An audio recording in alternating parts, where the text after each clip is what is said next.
Welcome to our computer-delivered IELTS Tutorial 1. This tutorial will show you how to complete and prepare for computer-delivered IELTS. For each section, there's a clock at the top of the screen, which tells you how much time you have left. For the reading and writing tests, the clock will turn red and flash when you have 10 and 5 minutes left. The tests will automatically stop when the time finishes. The instructions for each part are in the box at the top of the screen. You can use the navigation bar at the bottom of the screen to move from one question to the next. Click on the number to go to that question. You can also click on the forward arrow to go to the next question, or the back arrow to go to the previous question. When you have answered the question, a line will appear under that question in the navigation bar. You can click on Review if you want to look at the question again later. The question number will be shown as a circle. You can review and change your answers at any time until the end of the test.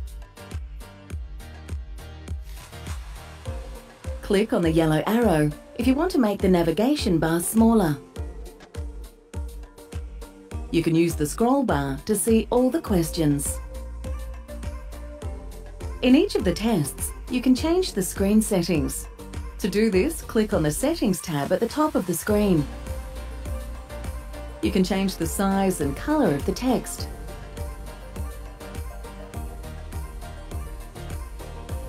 In each of the tests, there is a Help tab. If you click on the Help tab, this will give you information about the task you are currently doing. If you click on Test Help, you will see information about how the test works.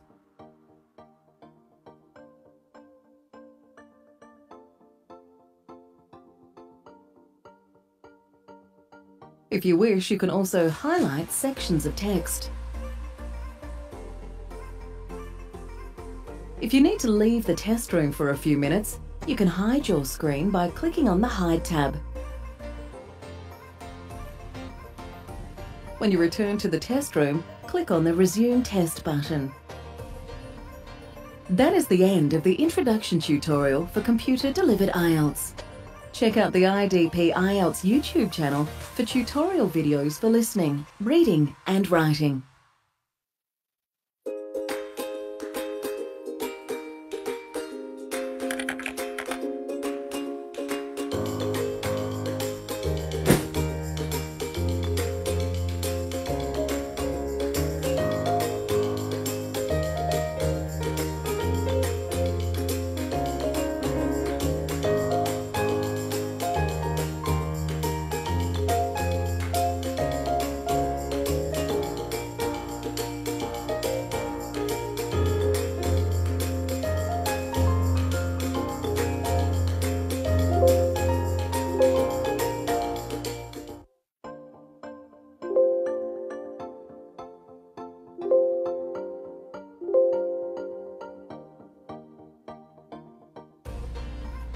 For the listening test, you can change the volume by using the volume bar in the top right at any time during the test.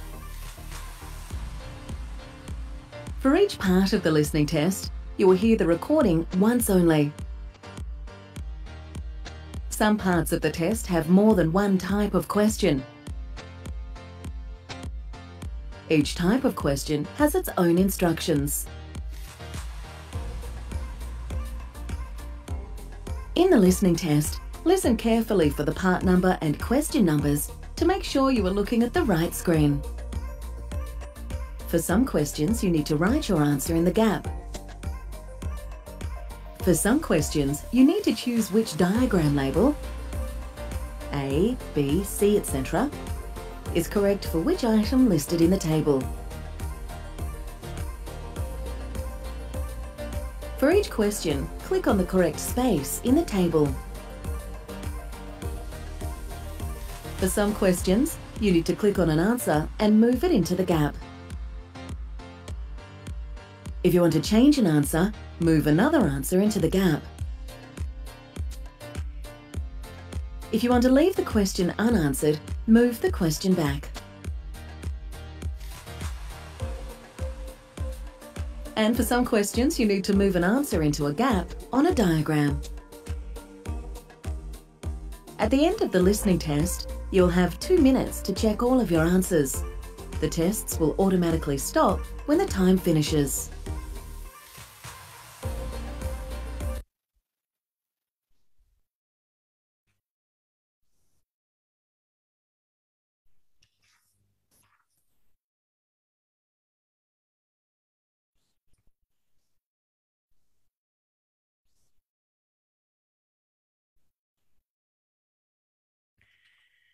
Hi everyone, my name is Ruli and I will be your moderator for this monthly IELTS Masterclass with our IELTS expert, together with my other co-hosts from other country. There is Hoang from Vietnam, Sarah and Lilith from IDP Singapore, and then Chao and Wei and Asogan from Thailand. Before we begin, let me give you some information about our IELTS expert today. She is a highly trained educator who has been teaching the English language and IELTS preparation at tertiary institution in Singapore for the past 20 years. Besides having a master's degree in education from the State University of Buffalo, USA, she's also an expert in coaching writing skills and has helped set up a writing center in one of the universities she's lecturing in. Today, she will be walking you through IELTS Masterclass, focusing on all 4 skills: listening, reading, writing, and then speaking. So keep your ears open for some amazing tips. Without further ado, let us welcome our expert, Mei Koh. Over to you, Mei. Thank you very much. Thanks, Ruli. Good evening, everyone, and welcome to our masterclass this evening for the Southeast Asia. And thank you. And I see that there are lots of participants tonight. And we, as Ruli would have introduced, that there are people to moderate. So if you have questions, you can put it in the chat.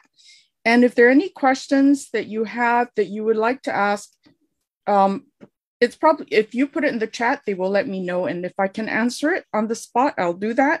If not, we do have a Q&A session at the end, so you can always wait for that.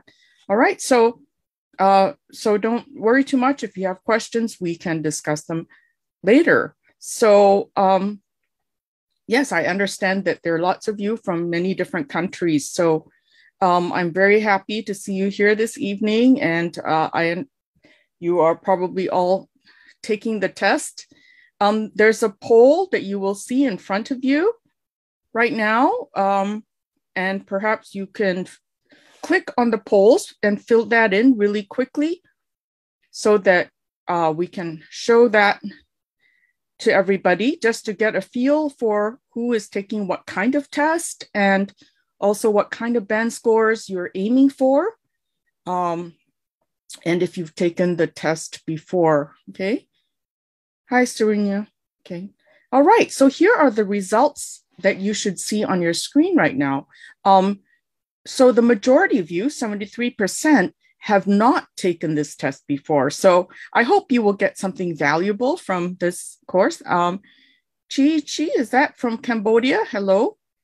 Now, the minimum band score that most of you need, Yu Yuan, hello, from China, and Varun from Singapore, hello. All right, so we have about the same, well, the majority of people are looking at between 6 and 7, IELTS 6 and 7, or IELTS 7 and 8. So hi, Rashvinder. Hello, Richard, Denisa, and J Mark from Philippines. Wow, so many people. So thank you. So that is the second one. And then the third thing is that Are you taking the academic or the general test? So it looks like 67% of you are taking the academic and 26% of you are taking the general training. All right, so I'll kind of talk a little bit about the difference. No worries if you check the wrong thing, because of course we can all aim higher for our scores. You know, it's always good to aim high for that. So I'm going to start sharing, just give me a moment and I will start sharing the presentation with you. So just hang in there. And like I said, if you have questions, feel free to ask them, okay? If it's something I can answer straight away, I will, but if in case I can't, we can always talk about it at the end, okay? So, listen carefully. Oh, wrong. How did I end up there? Sorry. Okay, that's a sample of something you're gonna get to hear later, okay? So, just let me get to the beginning here. All right, so we are here and I'm going to share this with you, okay? All right, can everybody see the screen now? Okay, so thanks, Rudy, for that really nice introduction. And yes, I have been dealing with IDP, especially for the IELTS test, for over 20 years now. So I hope that I can share with you some of the things that are going to help you to get a better score. So I'm going to cover gaining practical tips. I'm going to introduce you to know how you'll be scored. And of course, I'll talk a little bit about costly mistakes that you can avoid.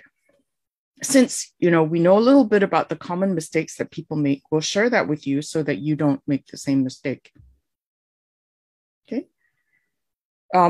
As I said, there'll be Q&A at the end, and you can always write questions in the chat. If they're more administrative, you can write them in the chat and someone can answer your question.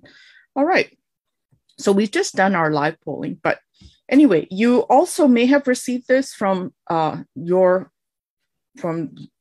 someone in your IELTS office. It's called the Masterclass Pack.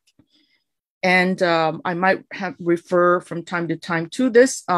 At the end of this pack, there's a list of criteria for the writing, task 1 and task 2, and also the speaking test.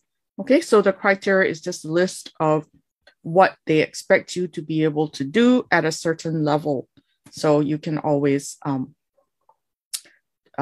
look at that, okay? Okay,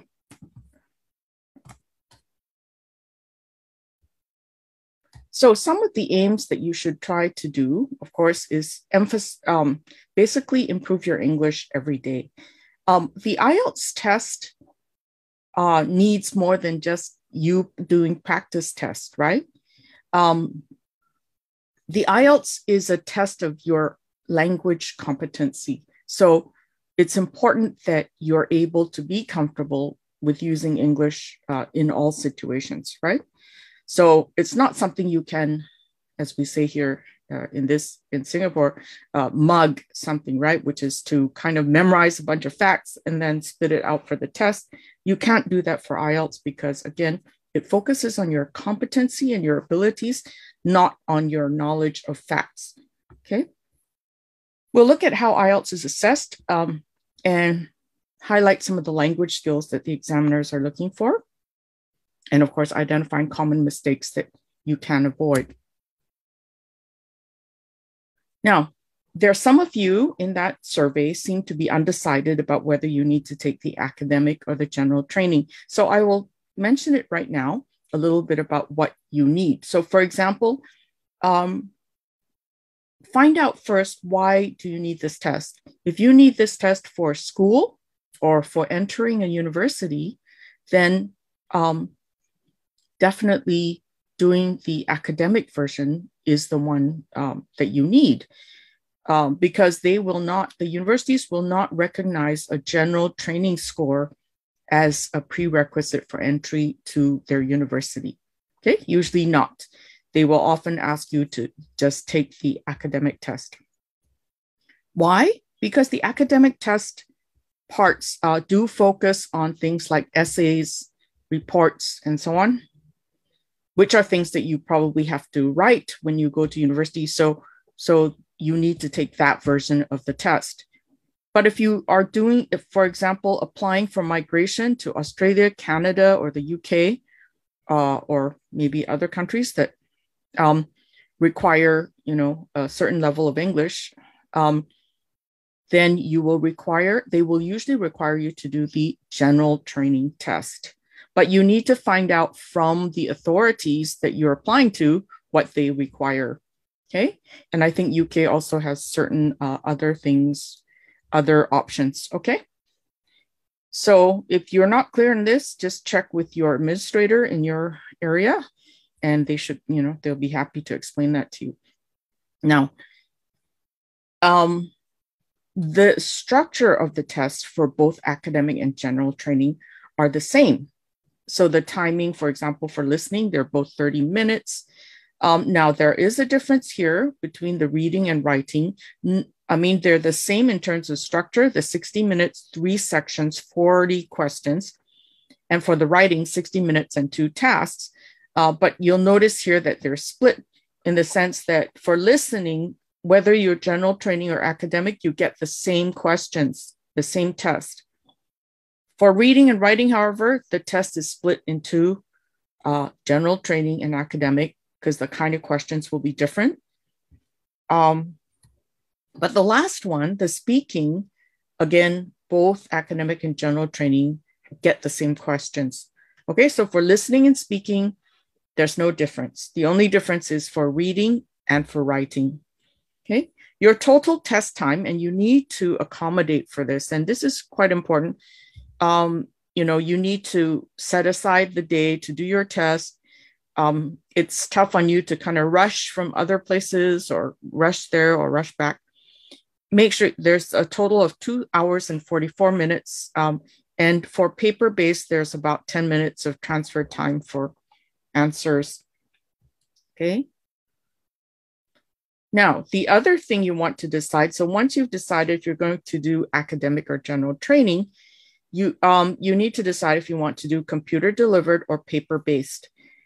This is very much up to you to decide what you're comfortable with. Are you more comfortable typing on a computer, or are you more comfortable writing out, paragraphs by hand? There's advantages and disadvantages to each, but it's, again, your personal choice, which you prefer. You will notice here, though, there is one difference, which is the test availability of the computer delivered test is very frequent, whereas the paper-based is not as frequent, right? Also, for the computer delivered, the results are available within 3 to 5 days, whereas paper-based takes, a little more than that, right? 13 days instead. So depends on the urgency and so on. But again, you need to be comfortable with whatever form of test that you want to take, okay? IELTS is a high-stakes test, and everything that is, all secure and everything is sort of well tested, right? So before they deliver it to you, okay? The speaking test is face-to-face with an examiner, with a trained examiner. So that will be done generally separately from the time of your test, but some people can have it on the same day. And I think there can be 1 or 2 days before or after, depending on the schedule, okay? All right, let's start with the reading component. As you see here, there is a IELTS practice materials. You can always purchase that for a fee. All these resources that you get, you can get from the library or from the bookstore, okay? So Kinokuniya is a good bookstore to go and also get some of these IELTS books. All right, so let's talk about the reading, okay? So reading for the academic version, 60 minutes, 3 sections and 40 questions. All the topics are of general interest. The passages in the 3 sections are written in a variety of styles: logical, argumentative, descriptive or narrative. But they're fairly long passages for academic, and they're usually general interest topics, but toward a more sort of academic slant, right? Also, something for you to know is that the 3 passages are arranged in order of difficulty. They'll give you the easier passage first, the next, and then slightly more difficult one as the second one, and the third one will be the most difficult one. So keep that in mind. So you should not try to spend too much time on the first one because you know the other 2 passages are going to be a little more difficult. So although technically you're told to spend 20 minutes on each section, it's up to you. Again, if you can do the easier one faster, then you can spend more time on the other 2. Okay. So for general training, your reading involves shorter kind of passages, like they tend to be text that you see on an everyday basis. So they're not extended articles per se, they are just short things. So section 1, for example, has a 2 or 3 everyday social survival texts. What do we mean by social survival? It means these are texts that we commonly see that when we live in a place or we move somewhere and we come face to face with some of these things. So survival text would be, can you read a sign? Can you read classified ads? Can you read, medicine bottle labels, that kind of stuff, instructions, those kinds of things, right? Letters, okay? So those are the kinds of things you'll get in section 1. Section 2, you will have workplace survival texts. Now, most of you probably already work in an English environment, most of you. But the kind of texts, right, that we have in the workplace, what are the 2 main ones? Any thoughts?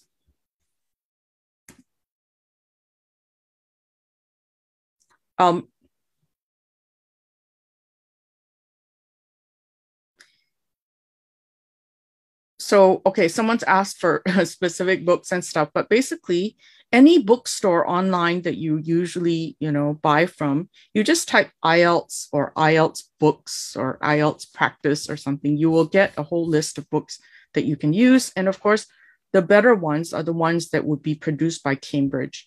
Cambridge are the ones who actually design and publish this test.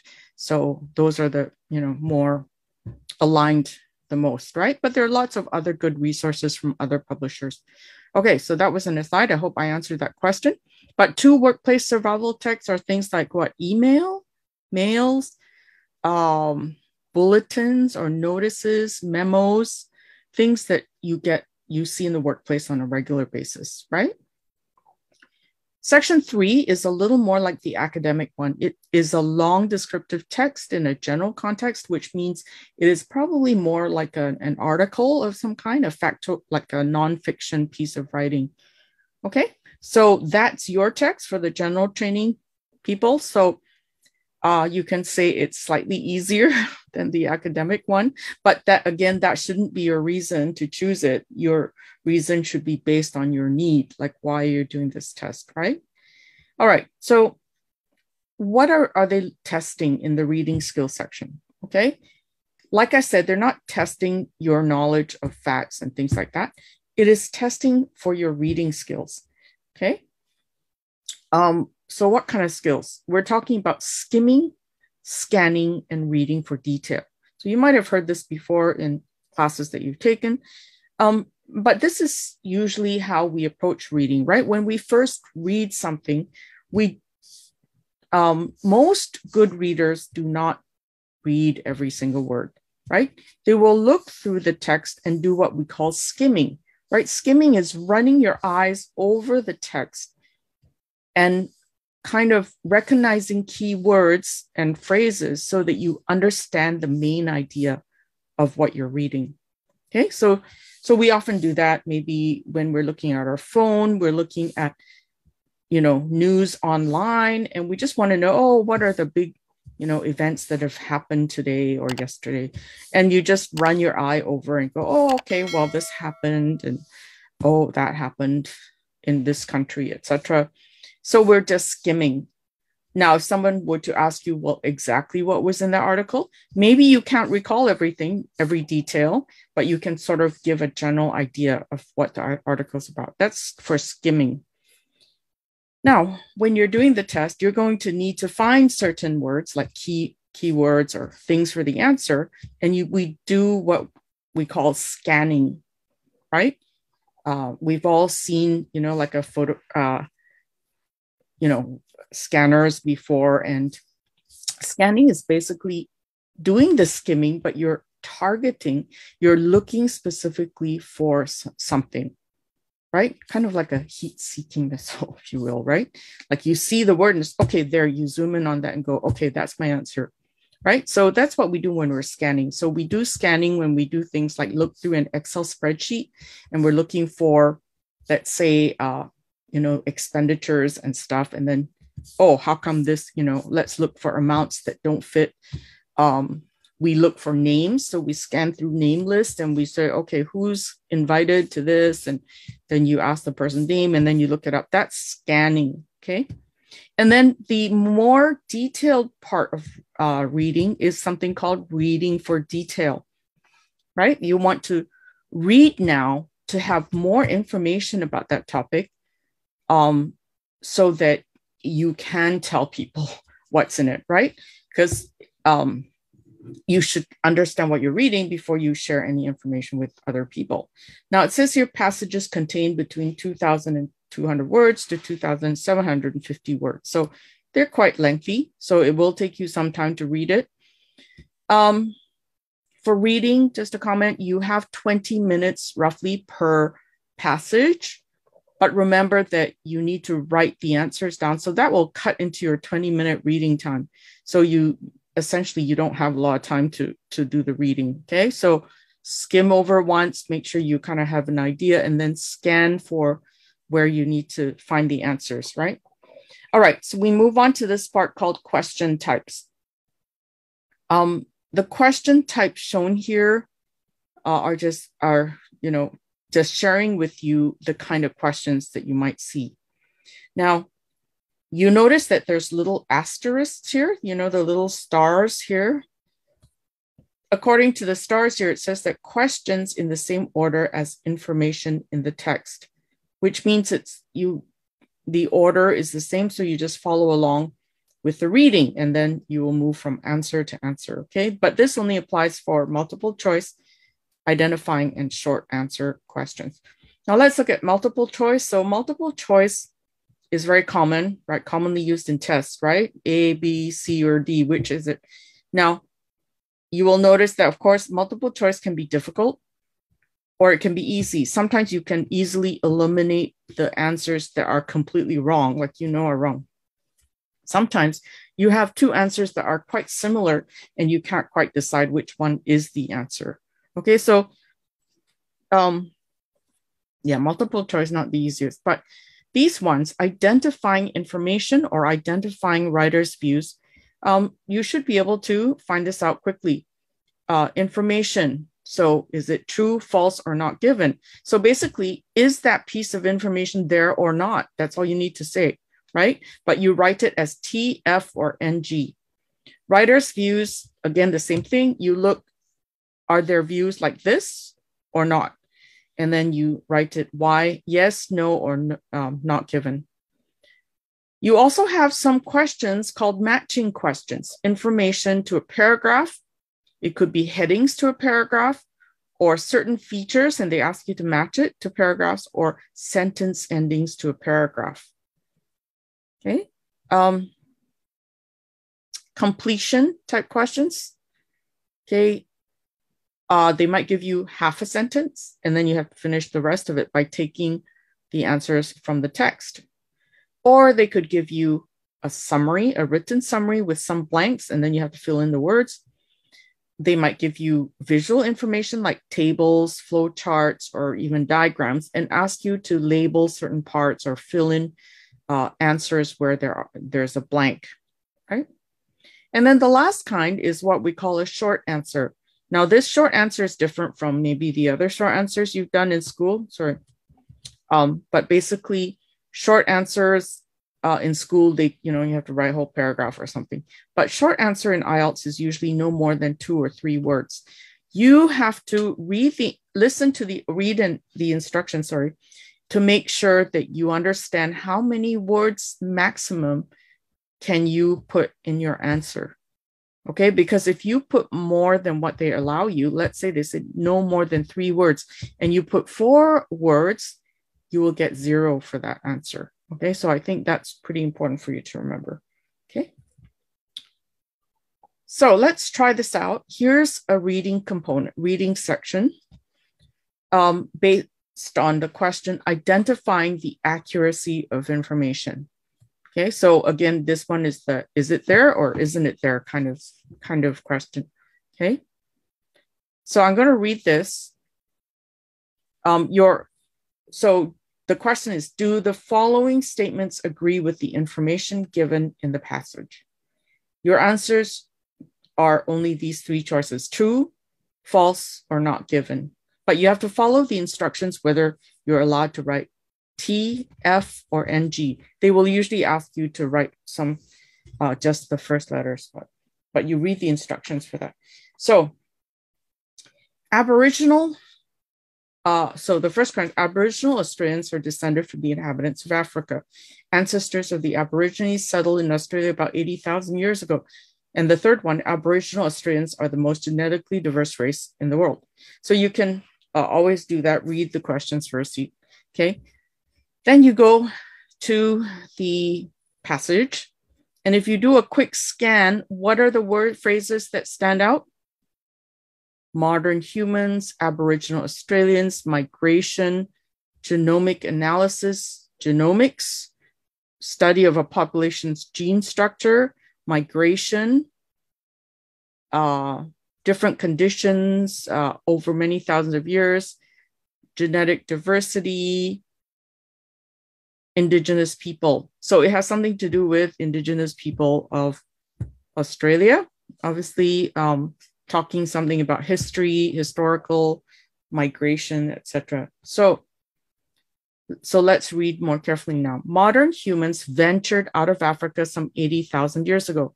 While the ancestors of modern Australians, Aboriginal Australians, were part of this migration, recent genomic analysis reveals a rare and unexpected later development. Genomics, or the study of a population's gene structure, suggests that Aboriginal Australians arrived in a single migration to Australia at least 50,000 years ago. Despite this, however, as Aboriginal Australians adapted to different conditions in the continent over many thousands of years, a remarkable genetic diversity resulted. This means that there's a greater genetic diversity between Aboriginal people living in the east and west of Australia than there is between much more culturally diverse races like the Indigenous people of Siberia and North America. Now, you might worry and say, oh, I don't know what genomics is, but genomics here is explained. Genomics, or the study of a population's gene structure, is giving you the meaning of genomics, is the study of a population's gene structure. Hopefully you recognize the word gene, right? Gene is the things that in our bodies that pass messages from generation to generation, right? So genetic has to do with genes. So let's look at this. So you can type it in the chat or you can say it out. Basically, the first question, Aboriginal Australians are descended from the inhabitants of Africa. True, false, or not given? What do you think?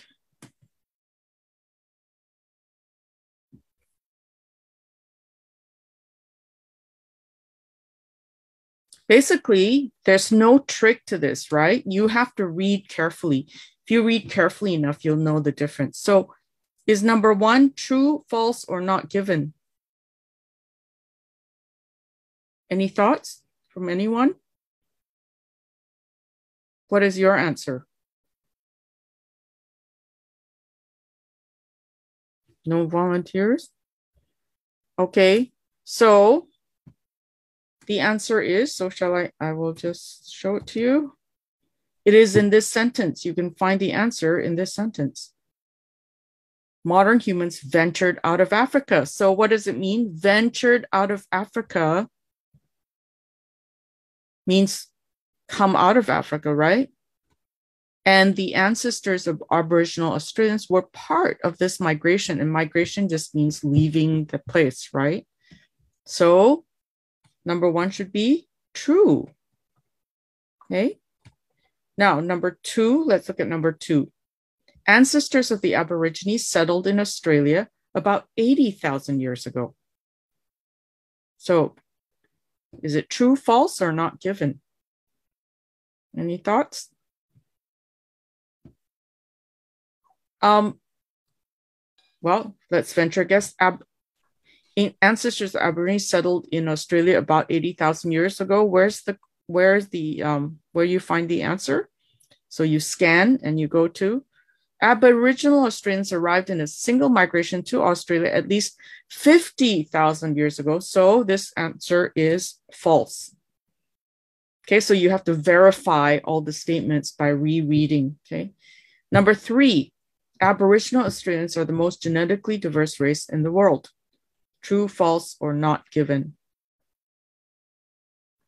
Any thoughts? True, false, or not given?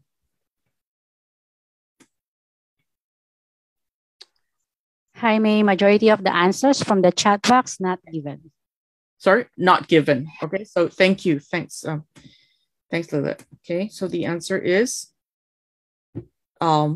here, there is greater genetic diversity between Aboriginal people living east and west of Australia than there is between much more culturally diverse races. So they're talking about genetic diversity between the two groups of Aboriginal people. Okay. But it's not saying that the Aboriginal Australians are the most genetically diverse. It's comparative. It's not what we call superlative. Okay, so it's not given. All right, so thanks for your responses. So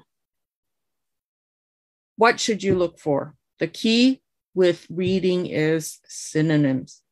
Look for phrases that mean the same thing. So for example, settled in Australia means the same as arrived in a single migration to Australia. Okay. Be aware that there are such things called distractors. So people who design tests are very clever and very sneaky. They try and do things like tricking you into thinking one word is another word, right? So for example, they put genetic diversity. Your mind might see the word diversity and match it to cultural diversity, but they're obviously two different things. One is within ourselves, the other one is our environment, right? So look out for distractors. The number was also kind of a distractor when they said 80,000 instead of 50,000, right? Okay. So read the questions first and skim the text. Okay. Underline the keywords. Note the number of words allowed in your answer. This is very important, and please make a note of this. Note the number of words allowed in your answer, because if you write more words than what they want, you will get 0 for that question. Okay. It says here, don't worry about the words you don't know. Unusual words will be explained within the text. If the word isn't explained, it isn't important. So what they're saying is if there really is like a new fancy word and they don't expect you to know it, they will put an explanation somewhere at the bottom or in it. But for the most part, you should be able to guess new words from context, right? Basically, within the passage, there would be something to give you a clue as to what the word means. Don't waste time on any one question you're having trouble with. So this is good test taking. As we all know, if we fixate or get stuck on just one question, you will waste valuable time. Okay.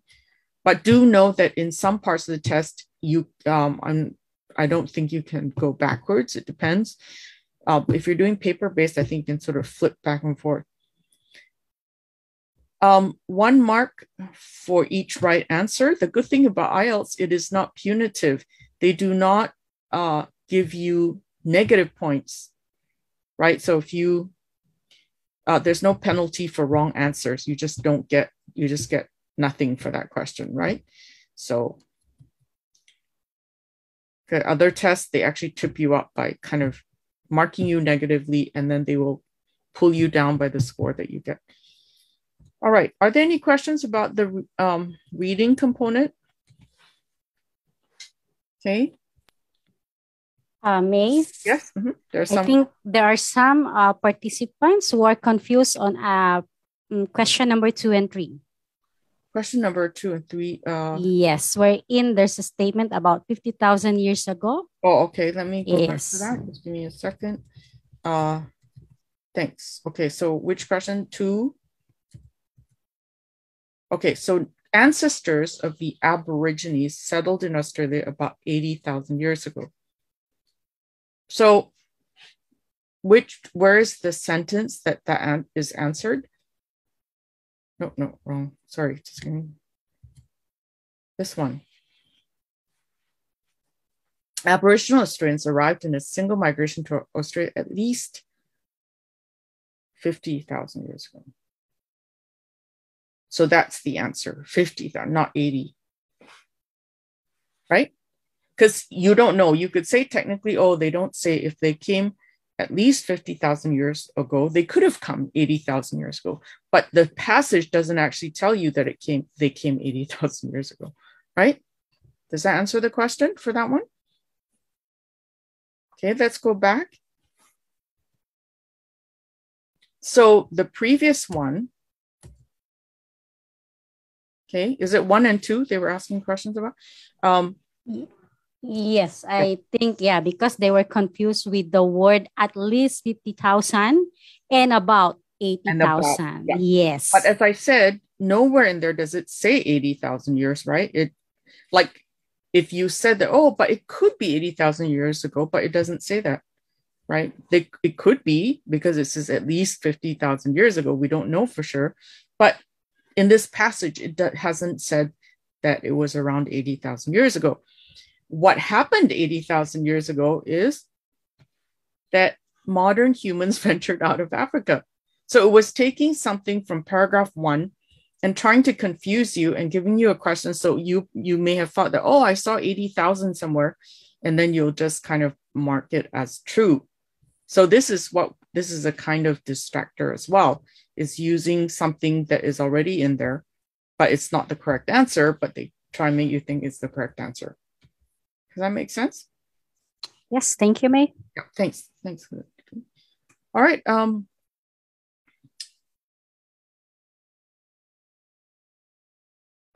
Anyone can answer the question about using highlighters on the text? I'm not sure if you can do that. Lilette, do you know? Like highlight the... Is it okay? For computer-delivered IELTS tests, yes, you may highlight and even take notes or, write notes on the screen. And then the question earlier, if you can go back from question number 1, if you are already in question number 10, for example, yes, you may, as long as you still have time to do that.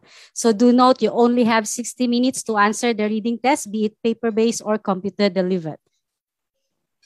Yeah. Yep. Thank you. Thanks, Lilette. Thank you. Yeah. Specific questions about vocabulary development, I can talk a little bit more about that toward the end, right, when we have the questions. But basically, if you want to improve your vocabulary in English, you have to just read more things in English and watch shows in English, all in English, not with subtitles. You know. So there's a lot of things you can do to sort of improve that. So now let's talk about the writing, okay? 60 minutes and 2 tasks, right? Task 1, okay, so because this is academic, they want to make sure you can read and interpret things that you would normally read in an academic setting, which means things like reading graph, table, bar, or pie charts, diagrams, process, cycle, flow charts, maps, and layouts, and so on, right? So they designed a task that focuses on that for academic. And for task 2, you have to write an essay giving your opinion on something, okay? So that's for the academic one. General training is very, very different. You have 60 minutes and 2 tasks. So the structure is the same, but your task for task 1 is different. You have to write a letter, and you have to recognize whether it's a formal letter or informal letter that you're going to write, because that will make a difference. Task 2, though, is very similar to academic in that it asks you to write an essay giving your opinion. Okay, so the task 2 we will treat together. I won't separate the two because they're very, very similar. The kinds of questions are very similar. Of course, for the academic, the level of writing will be much higher, expected to be much higher. All right, so one way for you to try to improve on your own is to examine how you are graded on this, right? Now, in IELTS, they have developed criteria to determine how you get the band score, okay? So it's not a numbers game. It's not like getting a certain number out of whatever and then getting a percentage. They're really trying to grade you on what you can do and what your writing shows when they read it, right? So there are 4 areas. There's task achievement and response, okay? So that's exactly what it says. Have you achieved the tasks that they have asked you to do? So basically this is just saying, have you read the question carefully and have you answered to the point in the question, or the points? Like if there's a few questions in one question, you have to answer them all, right? So that's task achievement. The other one is called coherence and cohesion, right? Coherence and cohesion, anyone taking chemistry before? Cohesion means hold together. Coherence is when someone holds together and they make sense. So coherence and cohesion is very important in terms of your organization, paragraph development, paragraph arrangement, and all those things, and also things like linking words and phrases, okay? Now, the lexical resource, this is the third thing that they're going to mark you on, just means vocabulary. So how high a level of vocabulary do you have? If you repeat words over and over again, the same words, it might mean that you are limited in your vocabulary and you can't think of any better way to say the same thing, right? So your work will sound repetitive and have the same simple words over and over again. Grammatical range and accuracy, of course, is to do with your sentence structure, grammar, subject-verb agreement, that kind of thing, plurals or no plural, all those kinds of things. Also, sometimes there's issues like punctuation that come in here as well. So it's important that you have proper punctuation, because in English, without the punctuation, everything sounds weird. So it needs punctuation and good spelling, okay? If your errors stop the reader from understanding what you're trying to say, or like every other word, they have to try to guess what you mean, then you will get a very low score for this part, okay? So it's hard to get a very high score in grammatical range and accuracy, because in a top score, like an 8, it will most likely be almost flawless, meaning there will be no errors at all, right? So 8 and 9s are a little bit high for most people, okay? But there's some people who are good at grammar and things. But what is the easiest one to focus on and to get a good grade on the test day itself? Task achievement, right? Make sure you read the question properly and that you understand all the parts of the question and what they're asking you, so that when you respond to all those points, right? So if you read in a hurry and you just, say, oh, I think I know what that is, and you just answer, you could be completely out of point. If you're completely out of point, you will get a very, very low score for this. Even if you are very coherent, you have good vocabulary, this score will be very low.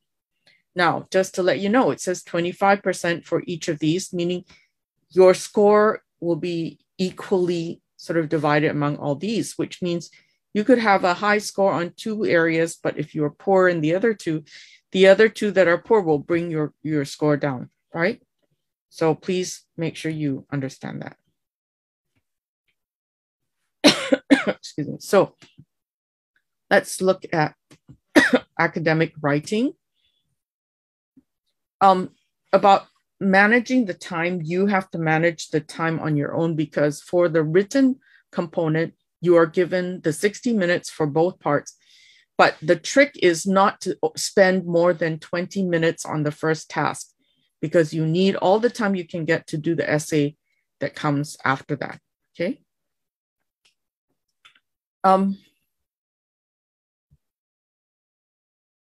So someone is writing and asking about stuttering, for example. If your stuttering is a medical condition and you have always had it, let's say since you were a child, you should inform your test administrators. And I'm not sure, Lilette, is there a procedure for people who have medical conditions such as stutter and stuff like that? Will they? Yes, May. So for those who have medical condition, you should apply your IELTS test at least 3 months before the test, depending on how severe your condition is. And then if you will require an additional or different set of materials for your test. And you have to contact your IELTS test center accordingly to provide all the necessary documentation. Yeah, it's important you do that, because if you walk into the speaking test and the examiner is not aware or has not been made aware of your test, of your disability or something like that, then they will just continue to grade you as, you know, whatever they see. So, and then you can't tell them in the middle of it that, oh, I have this problem, because they can't stop the test to sort of discuss with you, right? So make sure if you do have any situation like that, that you bring it up with your administrator and do like what Lilith said, make sure you do everything well ahead of time, okay? So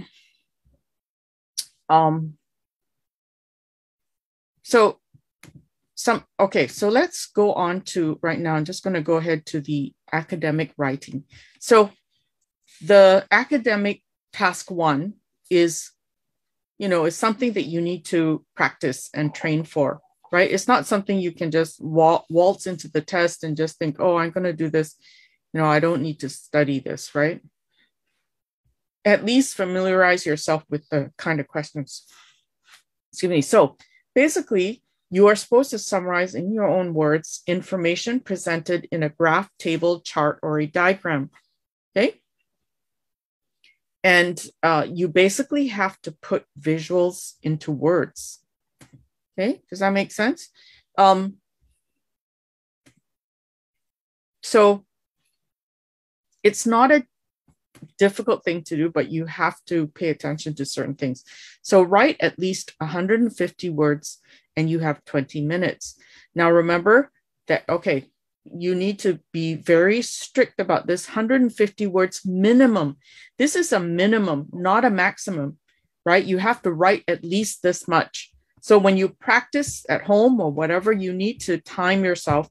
In 20 minutes, can you write at least 150 words? Now, the trick to that, of course, is pre-planning. So maybe you have 20 minutes, but you can take about 3 to 4 minutes at the beginning to make some notes about what you're going to write in task 1. And then spend, so you spend 3 to 4 minutes planning, you spend about 10 minutes plus writing, 10 to 12 minutes, and then there's a little bit of time left for you to double check everything. Okay, with a plan, you can be more targeted, like you know what you need to finish, and you will most likely keep to the time. If you do not organize your ideas and you just keep writing, then you might figure out, oh, I missed this out, so I'll add this. And then the more you do that, the lengthier it gets and the more time you waste. you should write at least 150 words, but you probably won't be writing a lot more, because if you write a lot more, you will eat into the 40 minutes of the other for the task 2. Okay, so let's look at an example. So this is the kind of thing that you'll get, which is a bar chart or a line graph. Okay, and these are just things that you get to see when you go to university and stuff in the textbooks. You should spend about 20 minutes on this task. So read the question. Okay, you know by looking at the titles that one chart is about Japanese tourists traveling abroad. The other question is Australia's share of Japan's tourist market. Now, if you read the question, it says the charts show the number of Japanese tourists traveling abroad between 1985 and 1995 and Australia's share of the Japanese tourist market. Summarize the information by selecting and reporting the main features and make comparisons where relevant. Now, what's important to note is don't just start writing everything you see. You have to organize what you see. They want you to report based on main features. What are the most important things that you see? Make comparisons, between the two charts, right? So you have to stop to read it carefully before you attempt to write it, okay?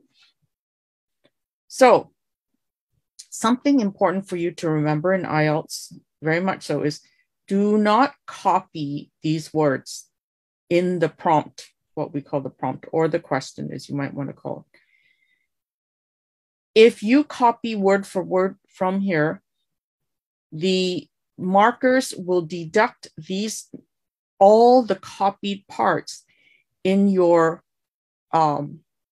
writing in your task 1, and then remove this from your word count. So let's say you wrote 151 words, but 20 of your 151 words were copied from the original question. So it'll be 151 minus 20, which is actually 131. And in for the people who grade it, there is a deduction or a, lowering of your band score based on this low word count. So if you have word counts that are, below 150, then you're getting into -1 band or -2 bands sometimes, right? So please do not do that.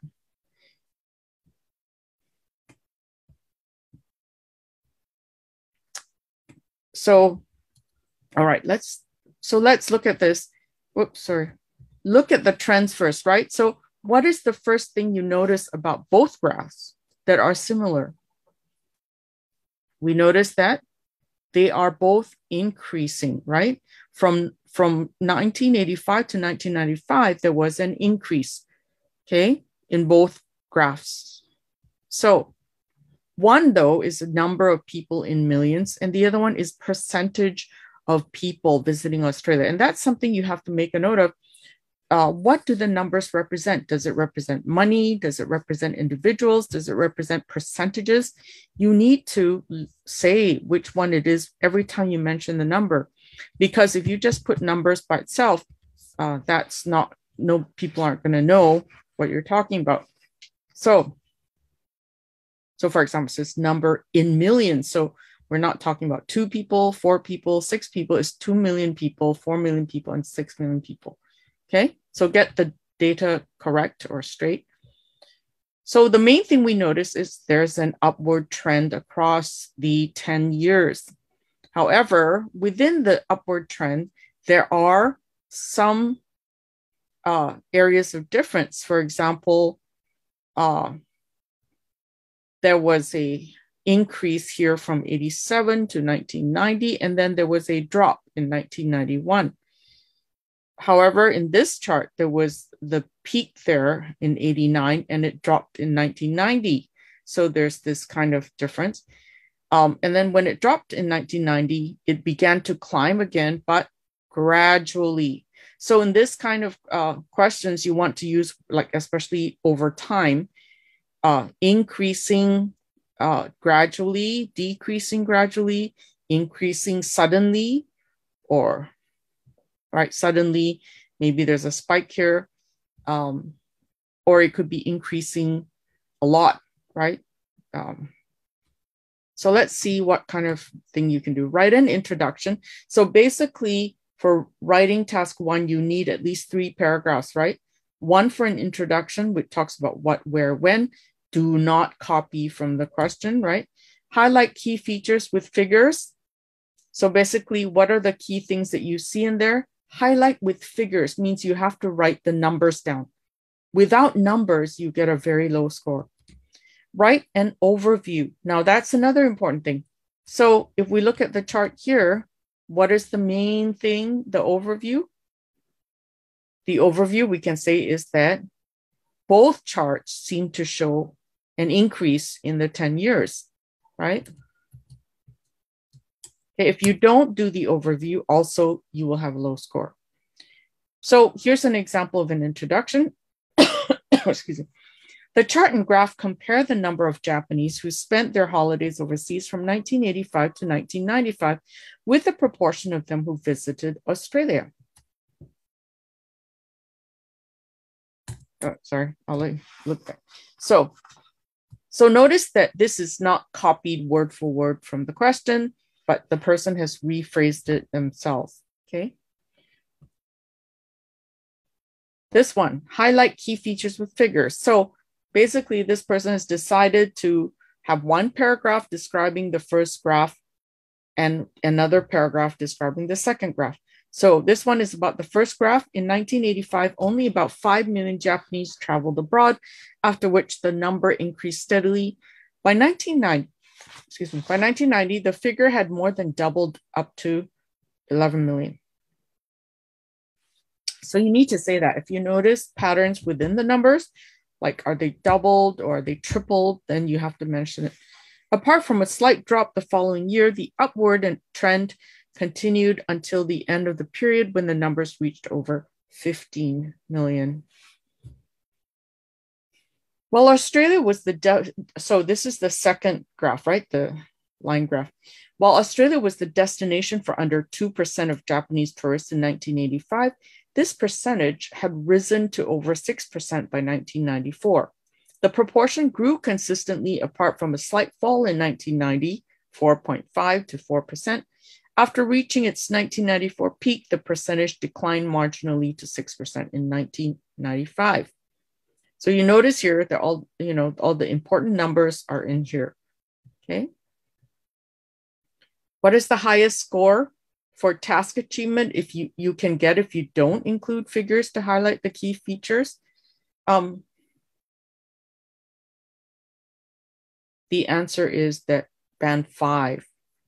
And in the criteria at the back of your masterclass pack, if you read band 5, there will be in the first column about task achievement. It might say there may be no data to support the description, right? So if you didn't put the numbers in, or you put some numbers, but you didn't really give a lot of numbers, right? Then you will just get a 5. And if you get a 5, even if you get 7s across the board, this is going to pull you down considerably. Now, don't forget to write an overview, which you can put in your conclusion. Overall, despite the relatively small proportion of Japanese tourists coming to Australia, the increase in the country's share of the Japanese tourist market corresponded closely with the growth in Japanese tourism overseas generally, with a trebling of both in the 10-year period. Okay, so this is, talking about both graphs and how similar they are, okay, and how they correlate to each other. Now, you do not need in any of these IELTS, in task 1, to explain why this is the case. So if you see 2 things increasing, you can say that that's related, they seem related, but you should not try to explain why or, give explanations or anything like that. You're just supposed to describe what you see. What is the highest score for task achievement if you don't include an overview in your answer? Band 5, right? Recounts detail mechanically with no overview. So if that previous answer had the 2 paragraphs, each describing one chart, but it didn't have the overview, the one that came last, then you probably would get a 5, even if you've done all the work and put everything there, but you don't have the overview. Okay, so the overview is like the thesis statement. That's very important. Okay, now let me have a look. The overview is either in the first paragraph or the last paragraph. They recommend it to be in the last paragraph because you can write it like in conclusion or to conclude or overall, you know. So you can have it in the first or the second or in both. You can bring it up in the introduction and say it again in the conclusion. Okay, so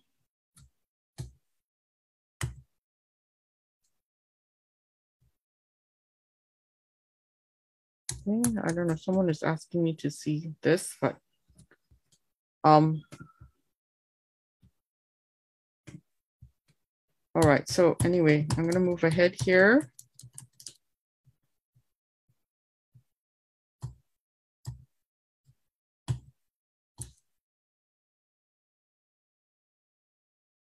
So let's look at the checklist. All right, so let's go here. Make sure you've written at least 150 words, included an overview of the information, selected the most important information, supported your points with figures and examples. So figures here, you know, doesn't mean, you know, figure, but figures here means the numbers, okay? Made effective comparisons, right? Have you found the similarities and the differences? Use linking words to connect your points, right? However, or first, secondly, firstly, secondly. Organize key points into paragraphs. Check for mistakes in grammar and spelling. So this part about organize key points into paragraphs is important. You might think that 150 words is not a lot. So you might feel like, oh, I don't need to put this in a paragraph, but you do. You need to have a paragraph for the introduction, 1 paragraph for the body, which you can divide into smaller paragraphs. If you want 2 or 3 paragraphs in the middle, that's fine. And you must have a conclusion. So at the very least, your task 1 should have 3 paragraphs. Okay, so that's at the minimum. You may want to have more paragraphs in the body section. Okay, so paragraphing is an essential part of writing, so it needs to be there. Okay. Now, what are some common mistakes that we see people do, right?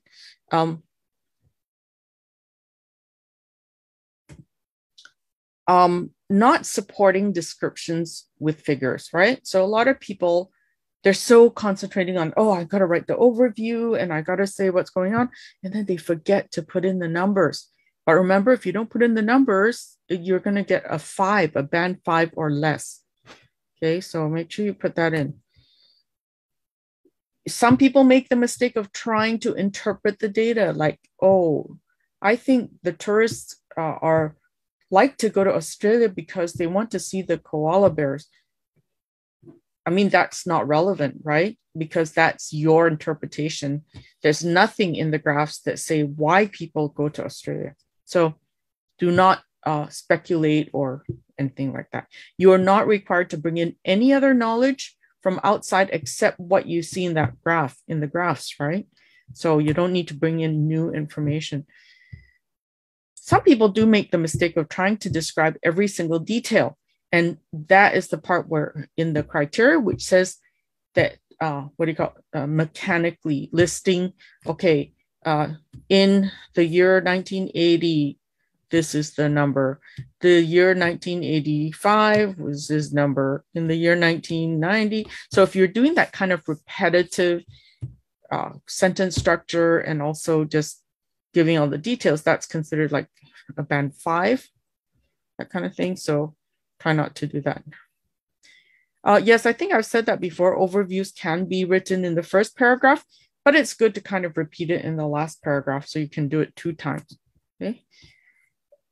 Another mistake is people don't put the overview of the information. Okay, that's easy to overlook because you're busy trying to make sure you get all the numbers in, right? Now, don't forget that also there sometimes are questions that are for processes, right? Where they ask to identify all stages of the process clearly, where you should use words that show sequence of process, like how is bread made in the factory, something like that. And then they'll show you the order, you know, a sequence of pictures and stuff like that. Then you have to say what you think is happening, right? So that's for process. Okay, now we're going to take a quick look at task 1 for general training. Okay, so pay attention here. If you for general training, basically, all right, we are in general training. Your task 1 is very different from the academic task 1. Your task is usually a formal letter. Okay, you have to write a letter. Now, you also have 20 minutes and you have to write at least 150 words. But you can start your letter as dear sir or madam, or you can make up a name if you wish, but make sure there's a comma there at the end, right? Again, in a formal letter, you say dear sir or madam or Mr. or Ms. and then the last name. You wouldn't say like dear, like in my case, you wouldn't call me dear Ms. Mei, right? If you want to call me Ms., you call me Ms. Koh, K-O-H, which is my last name, okay?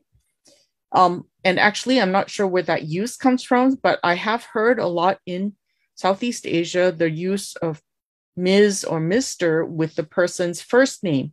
And in English, we do not use them with first names, right? Okay, so make sure you got that one. Now, there have been some problems with, so basically they will give you a general topic at the top. There have been some problems with public transport in your area recently. And then the second line tells you is an instruction as to what to do. Write a letter to the manager of the public transport company. In your letter, okay, there are 3 things here. Describe the problems. Second one, explain how these problems are affecting the public. And then the third one, suggest what changes could be made. Okay, so they will give you 3 bullet points, usually 3, and each bullet point has a function like describe, explain, suggest. You have to answer all these points in the letter, okay? It's really important that you answer all the 3 points fully, meaning you give a lot of detail and description for each one because you don't want to leave anything out, okay? Okay, thanks. Sorry, I can't, Bunya, what is that? Good handwriting is not, I mean, it's not that it's compulsory, but if you write in a form of handwriting that other people can't read, or the examiners will look at it and go, oh, what does this mean? Is this a O or a 0, or is this a 2 or a Z or Z or whatever you call it? If they can't read your writing, then your score will be lower because people won't understand what you're trying to say, right? So legibility, which is what that is called, your handwriting, is very, very important, okay? So do try to practice. If you're doing handwritten anyway, like paper-based, you need to practice and make sure your handwriting is not so, irregular that people can't read it, okay? All right, so let's have a look. So the main topic is transport. And basically you write a letter to the company, but basically what kind of letter is this? It's a formal letter for sure, because you're writing to people you don't know, but it is a letter of complaint, right? But okay, in all IELTS writing, even if it's a letter of complaint, for example, it's not meant to be rude. So you have to be formal, you have to be polite, all those things, okay? State the purpose of your letter, okay? And anything you write when you, especially to someone, you need to tell them why you are writing. So state the purpose. Cover all bullet points fully. As I said, give detail, give good, interesting detail, right? So some of this, maybe you have to make it up. That's up to you. But if you have experiences that are similar, you can use those to give you the descriptions. Maintain an appropriate tone throughout. So basically, you're going to get letters. There's two kinds, only two kinds. One is formal, okay, usually either business related or, you know, something you have to deal with the public. But the other one is less formal, or what we call informal, when, for example, they ask you to write to your friend, okay, so you can be a little less formal. Now, that doesn't mean you can write slang or you can put in, you know, SMS language. No, you're still writing a proper letter, but you can be a little more relaxed in the language than you are with the more business-like letters, okay? So be familiar with things like writing complaint letters, writing letter of request, writing letter of invitation, all the basic letter writing functions you should know, because any one of the questions could be from that, for that. Okay, so here's an example. State your purpose. Dear sir or madam, I write to draw your attention to recent problems with public transport in Newtown. Briefly, the roadworks along Hill Road have led to long delays in bus services. Furthermore, the new weekend bus timetable has dramatically reduced the frequency of buses on Saturday mornings. Okay, so purpose, right? There's purpose here, okay? Cover all bullet points. So the effect of these actions becomes very obvious during the peak hours on weekdays and the busy shopping hours on Saturday mornings. There's a high level of public concern about the situation. Public transport users in Hill Road now find it now takes up to 20 minutes more to travel the length of the road. As well, shoppers who often travel by bus on Saturday mornings to shop in Newtown find it is now not worth the trouble, leading to a drastic downturn in retail trade in the town. Okay, so it's quite descriptive, right? It says how people are reacting and the kind of trouble, you know. It says here that, you know, shoppers who usually go there to shop there are not bothering, and that's leading to drastic downturn in retail trade. So you see the good phrases that are being used here. Okay. Now, so that was answering the first part, right, about how this is affecting people and why this is a problem. Then you have the other one. What do you suggest? May I suggest that buses be rerouted along Great East Road until roadworks on Hill Road are complete? I would also recommend a return to the old weekend bus timetable. I'm sure these steps will be warmly welcomed by both users of public transport and local shopkeepers. So you give your suggestion and even be positive and say, oh, if you did this, you know, people will really, really appreciate this. Okay, so you say it politely. All right, what is the highest score for task achievement if you don't cover all the bullet points in your letter? Take a guess. So you have 3 things to write about, right? Besides your main purpose. If you don't cover all the bullet points, you get a band 4. How low does that sound to you? Band 4 is pretty low, okay? Nobody wants that. So if you go back here to look at the question, right? So you see here, describe the problems, explain how these problems are affecting the public, suggest what changes could be made. You have to answer all 3 parts of this, okay? And give good, you know, examples or whatever. Okay. All right. So let's move on now to, so here, maintain appropriate tone. So, okay, you can get a band 4 if you don't cover all the points, right?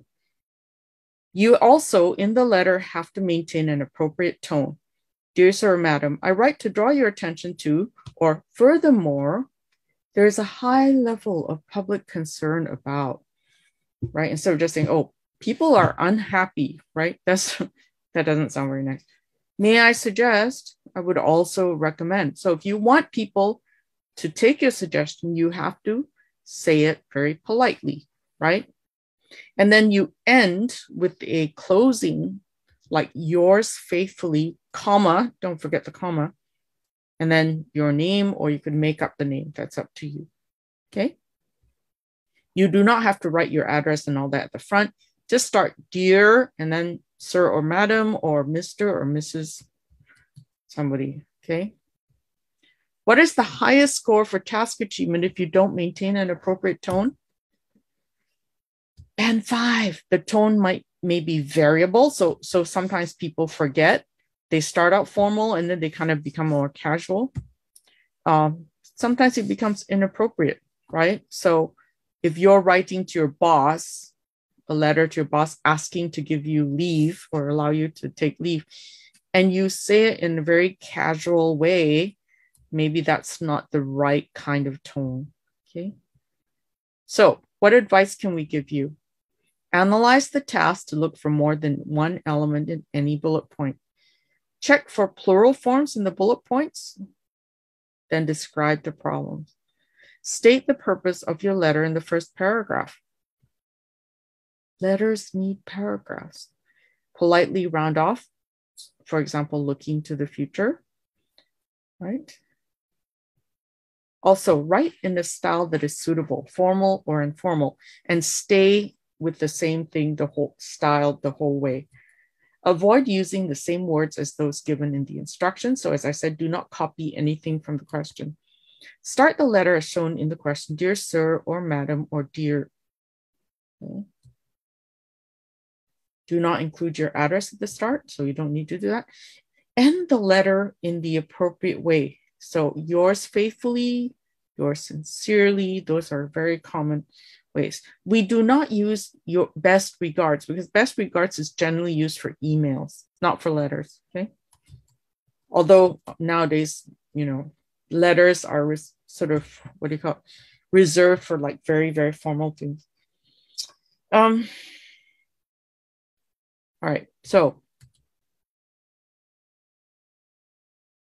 Okay, so now everybody can gather back again because we're now going to talk about writing task 2, which covers both academic and general training. Okay, so thank you for staying with us on this, with me on this here. Okay, so part 2 or task 2 of the writing section, right? So you've already done your task 1, 20 minutes, or you look at your task 2. Now your task 2 is basically writing an essay based on some kind of opinion, but you have to watch out because there are different kinds of questions that you will get given, and you have to kind of look at what kind it is. The one kind is obviously just a, do you agree or disagree, right? Something, so your opinion, what do you think, right? That kind of question. But at times they might phrase it like number 2, which means they want you to discuss it, not just say that you agree or disagree, but they want you to present both points of view and then maybe your opinion, right? 3, multi-part questions. So it can have opinion, discussion, everything in there. 4 is multi-part question plus opinion. So it can become more complex, right? They could have multiple parts. For example, if they ask you to give a solution to a problem, but they might also ask you, well, state, what do you agree or disagree with this, that this is a problem? And then you give a solution, right? So they could mix the kinds of questions up so that there may be more than one thing that you need to give them. So you have to read the question fairly carefully to determine, you know, how much discussion is needed, you know, how much opinion is needed. Depending on the task, you may need to provide general factual information, outline or present a solution, justify an opinion, evaluate evidence and ideas. Okay. So if you look here, okay, so the timing given is 40 minutes. Remember, I said don't go over 20 minutes with your task 1. Make sure you reserve the full time for the essay, because the essay, of course, is worth more marks. Again, here there's a requirement. You have to write at least 250 words. So now you know why you shouldn't spend more than 20 minutes on the first task, because you have to write 250 words in the next task. So now they will ask you to give reasons for your answer and include any relevant examples from your own knowledge and experience. So they don't expect you to, for example, memorize facts or statistics or anything. But if you say that you believe something, you have to say why. Give the reason why, and you have to give actual description of any examples that you might have seen, you know, that led you to say this, right? So there always has to be some evidence. No, Benjamin, there's no maximum word count, but as I said, you cannot do the overwrite, like write too many words, because if you do, you will find yourself short of time. So for the essay, the task 2, you also need to organize this essay. So take about 5 minutes from that 40 minutes to do some planning. What's your intro? What's the 3 body part things that you're going to say in the body? And then what's the conclusion? If you plan and write short notes about those, it's easier for you to keep to the time and to make sure you've covered all the points. Okay, so I hope that helps answer the question. Okay. So, okay, let's talk about the opinion essay. Write about the following topic.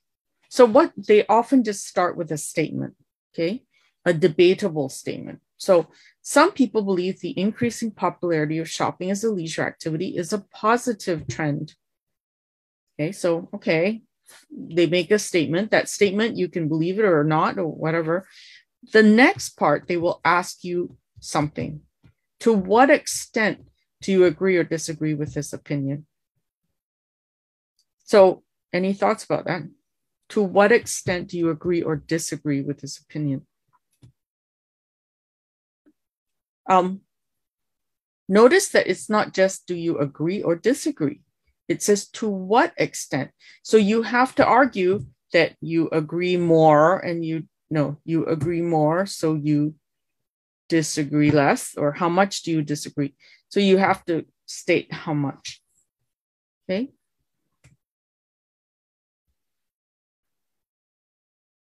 So, look, they said 250 words minimum. Of course, to be on the safe side, you want to write a little bit more than that. Maybe 300 words is reasonable, provided you do not copy anything from the question prompt, right? Because they'll subtract that. You could write a little bit more if you are a fast writer. So the only way to tell is for you to do timed practice tests. So basically practice answering task 2 in 40 minutes. So you time yourself, everybody has a phone, just set it up 40 minutes and just write away and see whether you can fully answer a question and conclude it and have a good conclusion within the 40 minutes. Okay, so you just have to try it out. Because if you're a fast writer, maybe it's not a problem, but if you're a slow writer, it could be a problem. Okay.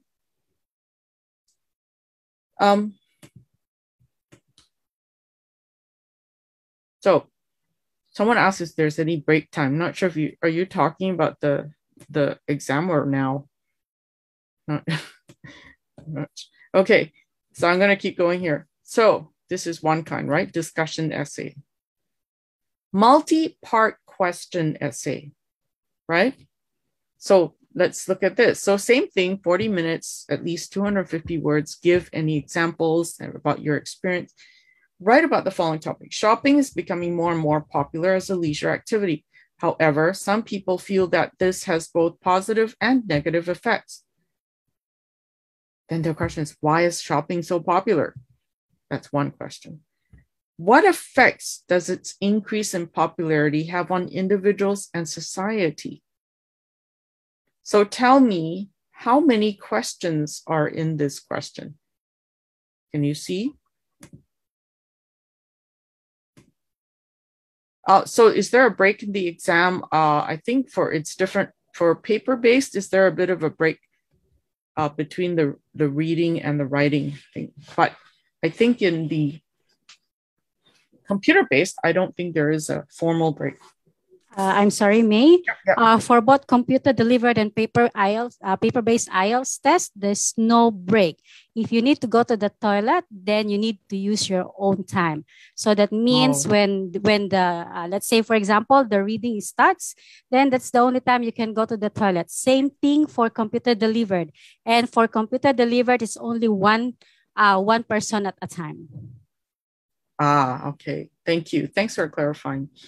So it's on your own time if you have to go to the bathroom. So that's important. The clock is ticking when you go, right? So try to, drink enough fluids, but don't drink too much that you really have to go to the bathroom all the time. Okay. And bring a sweater. If it gets cold, you might need some, because being cold obviously makes you go to the bathroom as well. So, anyway, so how many questions? So can anybody tell me how many questions do you see in this question? So this is supposed to be one question, but how many things do you see? Why is shopping so popular is one. Okay, so you have to have one paragraph explaining that. What effects does its increase in popularity have on individuals? That's two. What effects does its increase in popularity have on society? That's number three. So this is literally a three-part question. Okay. So three-part question. I mean, the good thing is in this case, you know how many paragraphs you need in the body. You have intro, you have one to answer why is shopping so popular, one paragraph for individuals, the other one on society. That's 3 paragraphs and then a conclusion. Excuse me. So that's how you determine your paragraphing. Write the following topic. There are problems with increasing popularity of shopping as a leisure activity. What form do these problems take? So basically they're saying what kind of problems? Do the problems outweigh the benefits of shopping as a leisure activity? So you have to answer this carefully. So one, what do these problems look like? And then do you think the problems have more effect than the benefits, right? Do the problems outweigh the benefits? So then you have to discuss, well, are there benefits of shopping as a leisure activity? There might be some, like people need to de-stress, enjoy themselves, whatever. But if they get into debt to do that, is that a good thing? So, all right. So just to recap, allocate your time properly. Task 2 is worth twice as much as task 1. Right? So make sure you allot your time appropriately. Decide on your position, express your view clearly, and provide support with examples and evidence. You need very specific examples, okay? Like, a person you knew who did something, that kind of specificity. Organize ideas into paragraphs, each with a clear focus. So as I said, you can, have one paragraph each to answer the points that are asked. Use a range of vocabulary and grammatical structures. Analyze the task and write relevant content. Use a variety of linking words to connect and sequence your ideas. Do not write in note form or use headings, bullet points, or numbered lists. Okay? So check your work carefully, know your usual mistakes, and look out for them. Now, do not write in note form. That's important. Okay, so don't say, oh, there are 3 reasons for this. 1 reason is this, 2 dot, and then 3. No, you cannot list or enumerate things in a list. You should write them out properly in a paragraph. Okay, so this is to show that you can control your English and you're not trying to take shortcuts, right? So No note form or point form. Okay. All right. So let's move on now from, the difficult stuff from writing to speaking. So we're going to have a look at an example of the speaking just to show you what it's like to have to interact with the examiner. So just sit back and we'll look at, but before we do that, obviously, I'm going to tell you how long it is. It is 11 to 14 minutes and it has 3 parts. Part 1 is asking you questions about yourself, and that's about 4 to 5 minutes. So whatever you get asked in that is going to be about things that you know, your own life. Okay, so please don't tell me you cannot describe where you, like the place that you're living, right? You have to give details, like description of it, right? Describe your neighborhood, or you need to be able to describe experiences you have had, like your memories of,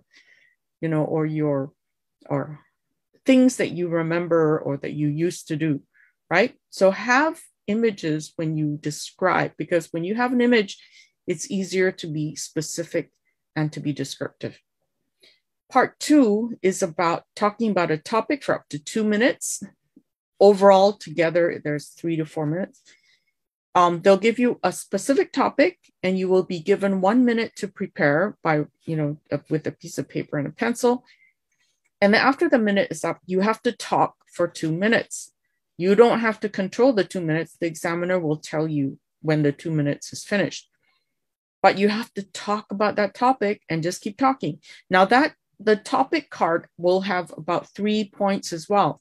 They will have a general topic and then specific question, and then they will have 3 things that you have to talk about.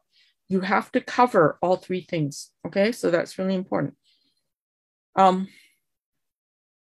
So make a use of the time to jot down some notes, right? But jot down things in, keywords or key phrases, right? You don't have time to write out full sentences.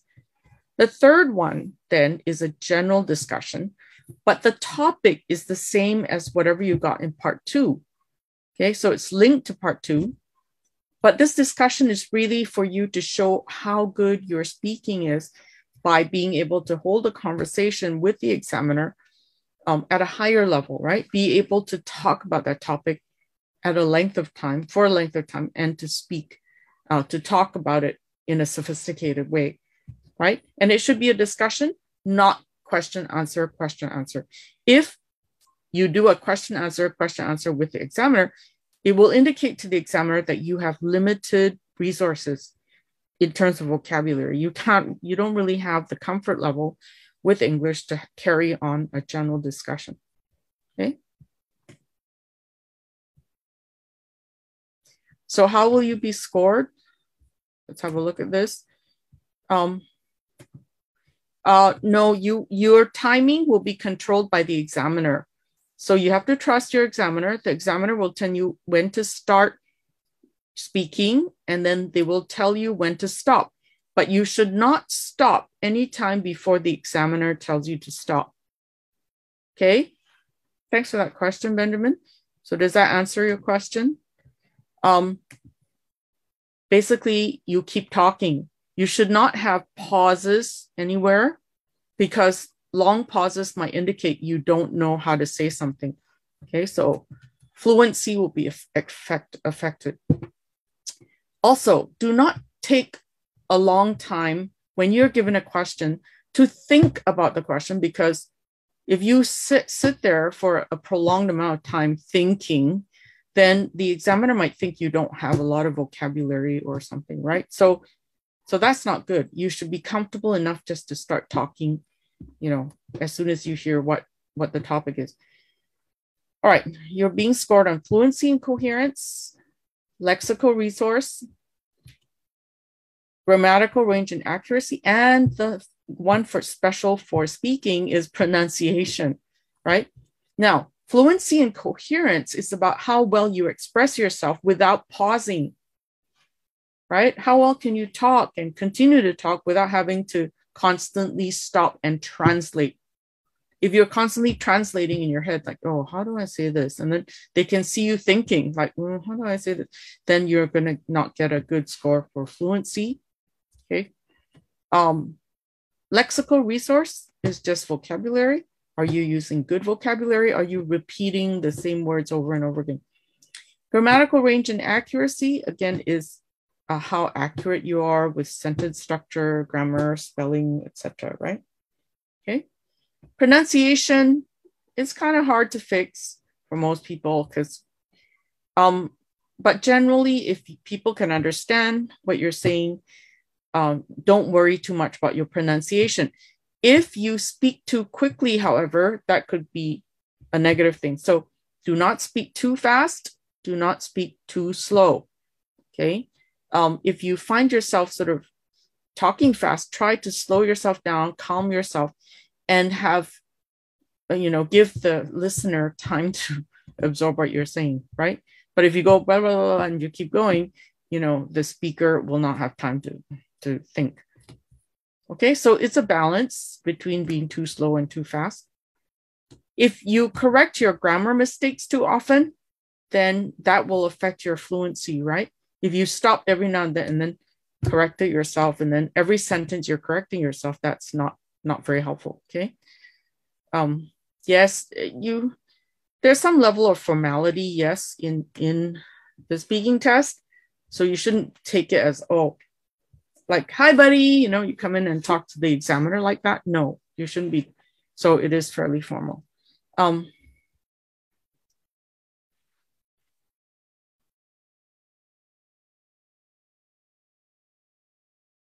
Sorry, I'm not sure of that question. When I start the conversation can I ask a question? No. Okay, at no time should you be asking the instructor questions. Okay, you follow the instructions that are given to you, and you only speak when it's time for you to say something. But no, you cannot ask questions, okay? The only part where you can have a kind of back and forth interaction is in the third one, the part 3, but you in no way should be asking the examiner questions, especially questions that are personal or anything like that. So you are supposed to discuss the topic at a higher level and not about what the examiner thinks. And the part 3 is not really about, it's about what you think, but what you think in a general way, not in a personal way, okay?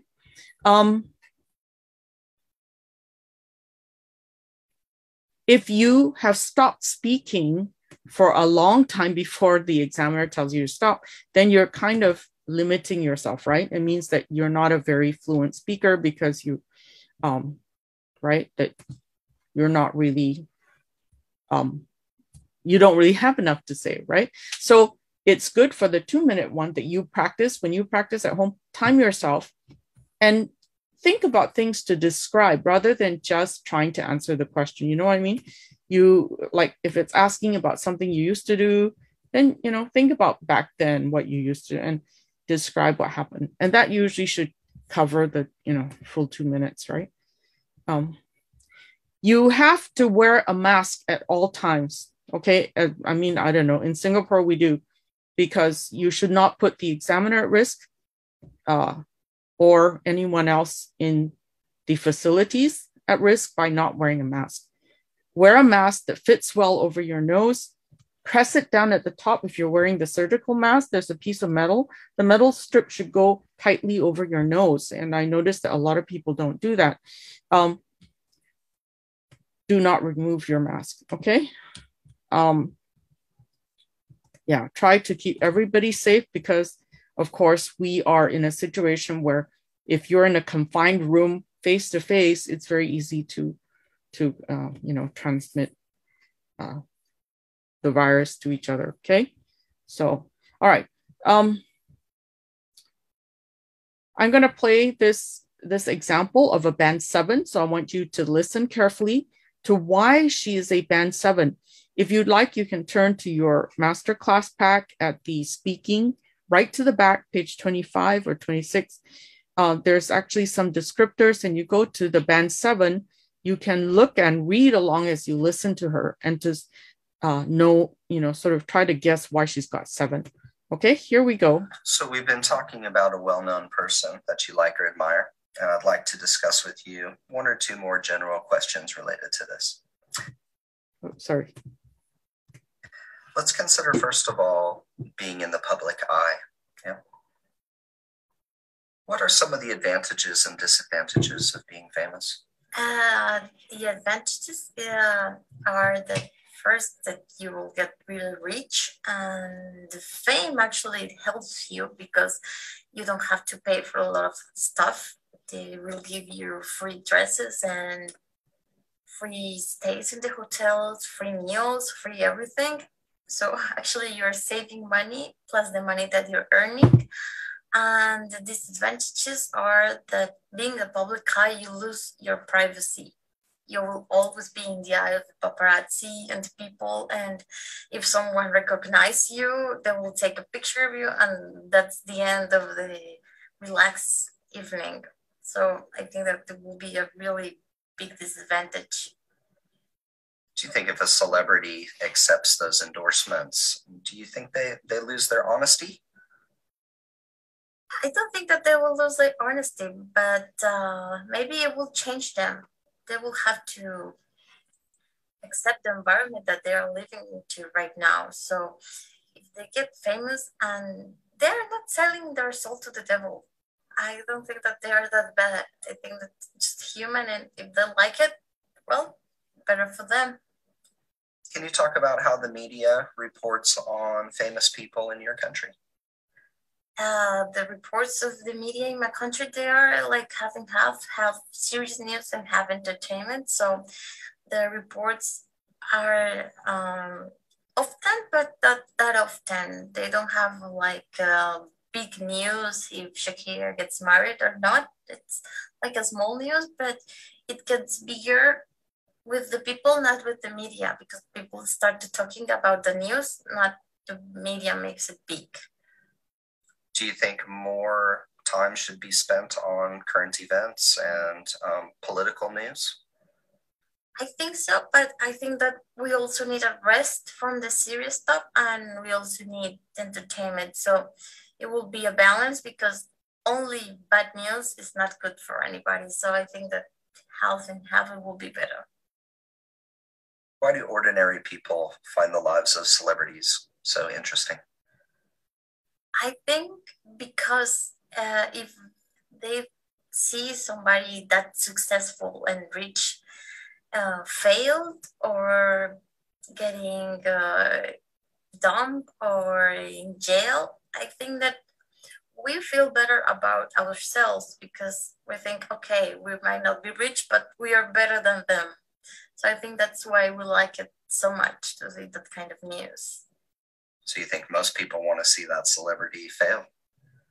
Maybe, or maybe it depends. If you don't like anybody, you will like them fail. But if you really support one person, you will like them to be like really successful. Let's talk about celebrity culture. How does the media use famous people in advertising? In a lot of ways, because if people follows one person, for example, Justin Bieber right now in the Super Bowl, the media will use it, and publicists will use him as long as it takes, because if he's famous, the money return will be really high. Do you think people want to buy a product because the celebrity endorses that? It depends of the target, but if it's a smart target, it won't be happen like this. But if it's like a child or teenagers, they will follow anything if their leaders does it. You mentioned Justin Bieber. Are there any negative effects of young people becoming famous? Maybe not for the people that follows the famous people, but I think that it will be really bad for that poor guy. It's being famous at that young age, you don't know what is good and what is bad, and they will always turn bad. Thank you very much. This is the end of the speaking test. So we've been sorry, just wait, I'm trying to oops, how do I get out of that? Oh, sorry, I just go forward. So basically, she did quite well in fluency and coherence. She's quite fluent, and she has extended and appropriate answers. So she did well there. She gave some good examples, right? Justin Bieber, Shakira, although kind of a long time ago. A good range of markers and linking words. First, actually, I think so, for example, in a lot of ways. But hesitation mainly when she's trying to clarify the ideas. Lexical Resource is her main strength. She has a wide range. She uses less common idiomatic and colloquial language like lose your privacy, selling their soul to the devil, and getting dumped. Grammatical range and accuracy, though, a good range of simple and complex structures, used flexibly, and there are many sentences that are error-free, but she has a few errors with articles, prepositions, subject-verb agreement, and verb tenses. If someone recognizes you, if people follows, you will like them fail. It won't be happen like this. So now her pronunciation is clear, easy to follow. She has good stress and intonation, but some problems with certain sounds like jung for young, right? But she can still be understood pretty much. So she gets a 7. So listen and read and think in English before the test. Talk at a steady rate, not too fast and not too slow. Use the preparation minute to make notes. So that particular example was the part 3, the discussion part. Use natural fillers like now let me think. Don't have long pauses and avoid saying, how do you say that, right? That's because that obviously shows that you don't know the word. Don't sound flat, use strengths and intonation. Don't worry about grammar mistake, just move on. So it's better to move on than to keep trying to correct yourself, okay? So give more details about each of the points you make. Explain your answers by giving reasons for what you say. Part 3, weigh up both sides of a question and give examples to support them. Rehearse work and study and where you live questions, but sound natural. Give your opinion with, in my view, as far as I'm concerned, or generally speaking, I'd say, right? Practice typical IELTS topics like education, health, fitness, travel, transport, leisure, communication, wildlife, animals, stuff like that, okay? Any questions about the speaking test before we move on? No? Okay, so this last part is the listening component. So thank you for hanging in here so far. So we're going to do, to listen to an excerpt. So it's not a full test, but it's just a little bit, gives you a taste of what the listening test is like. Now in IELTS, you have to remember that the listening test it's the same for both 30 minutes, 4 sections and 40 questions. You will hear the recording only once. Okay, now a lot of tests that we've taken in the past to do with listening, they will play it 2 times. But in this case, in IELTS, you only hear it once, so you have to stay focused when you're listening. Write your answers on the question paper, okay? There are 4 sections. 1 is a conversation in an everyday social situation. 2 is a talk in an everyday situation. 3 is a conversation in an educational or training setting. And 4 is a lecture or talk on a topic of general or educational interest. Okay. For paper-based IELTS, you have 10 minutes to transfer your answers to the answer sheet. Okay. So, okay, we're going to try and do this listening activity now. Now, you have the answer if you have the PDF, of the masterclass pack. If not, you can look at this and just jot down answers with a pencil and paper, or pen and paper, whatever.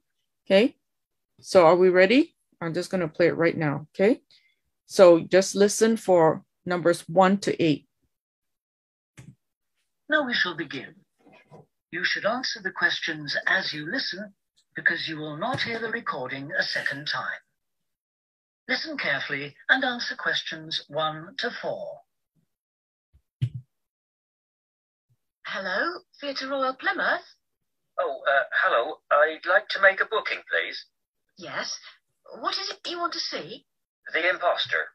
Right. And which day did you want to come? Friday the 25th. Just a moment and I'll check availability on the computer. Oh, sorry, we're fully booked for that performance. Oh dear. What about the following day then? The 26th? Yes, that's okay. We've got 2 performances on that day. One at 3:30 and one at 7. Which would you prefer? Oh, the later one, please. How many people? Well, there are 4 of us. Are there any concessions? Any children? Oh, I'm not sure. My daughters are 15 and 12. Do they get concessions? Only the 12-year-old, I'm afraid. So that's 1 child and 3 adults. Any idea where you'd like to sit? Stalls or circle? Tickets for the stalls are a bit more expensive. £12 for adults and £8.50 for children. The circle costs £10.50 and £6.50. Do you get a good view from the circle? Oh, yes. And in fact, we've got some seats left at the front, if you'd like those. Right. We'll go for those then. Right. That's seats A21 to 24 then. They're very good seats. That sounds fine. So let's see. That comes to £38 altogether for the tickets. How do you want to collect them? Shall I put them in the post?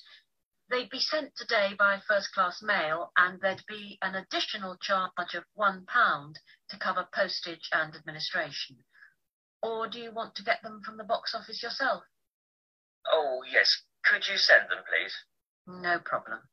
That'll be £39 altogether. Before you hear the rest of the conversation, you have some time to look at questions 5 to 10.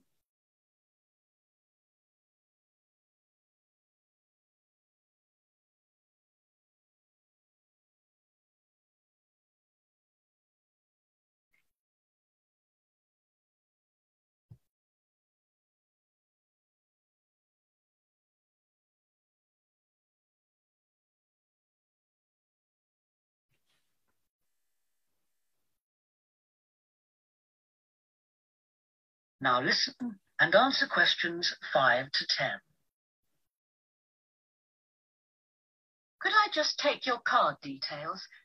What kind of card is it? Visa? Switch? MasterCard. Okay. And the number?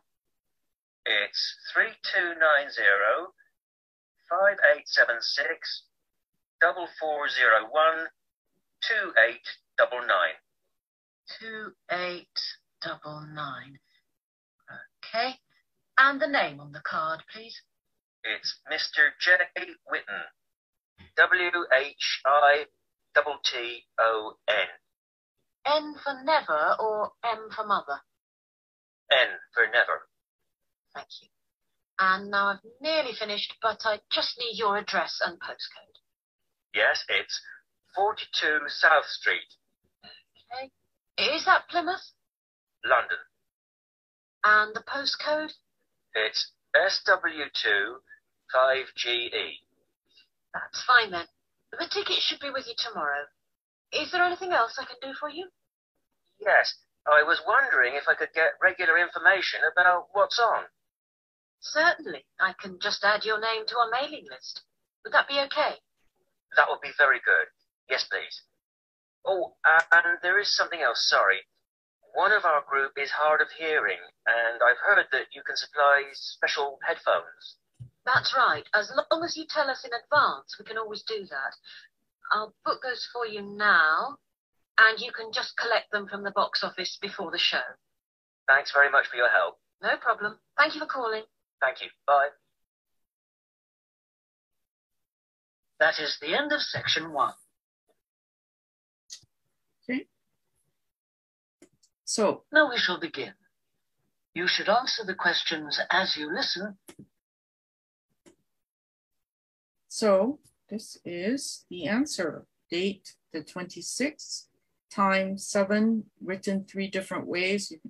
The circle, row is a capital or small a, 1 to 24. Type is MasterCard with a capital M. Number is this string of numbers here. Now remember, when you hear numbers, try to listen for numbers in a chunk. So for example, 4 numbers each time, right? That way you can ensure that you capture all the numbers. If you try and listen to all of them and then write them down, you're not going to remember them, right? Witten, she spelled it out, right? W-H-I-T-T-O-N. The W has to be capitalized because it is someone's name, and the same thing with MasterCard. The last word is headphones. Now, how do you know that the headphones are written as one word? Well, the rule says write one word and or a number, so you cannot have 2 words, right? If you put 2 words, you will not get any mark for that. Okay, so does that make sense?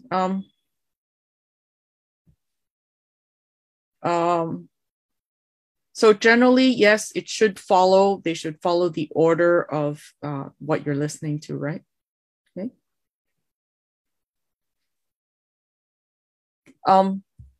As I said, names of places and people and companies need to be capitalized up front, okay?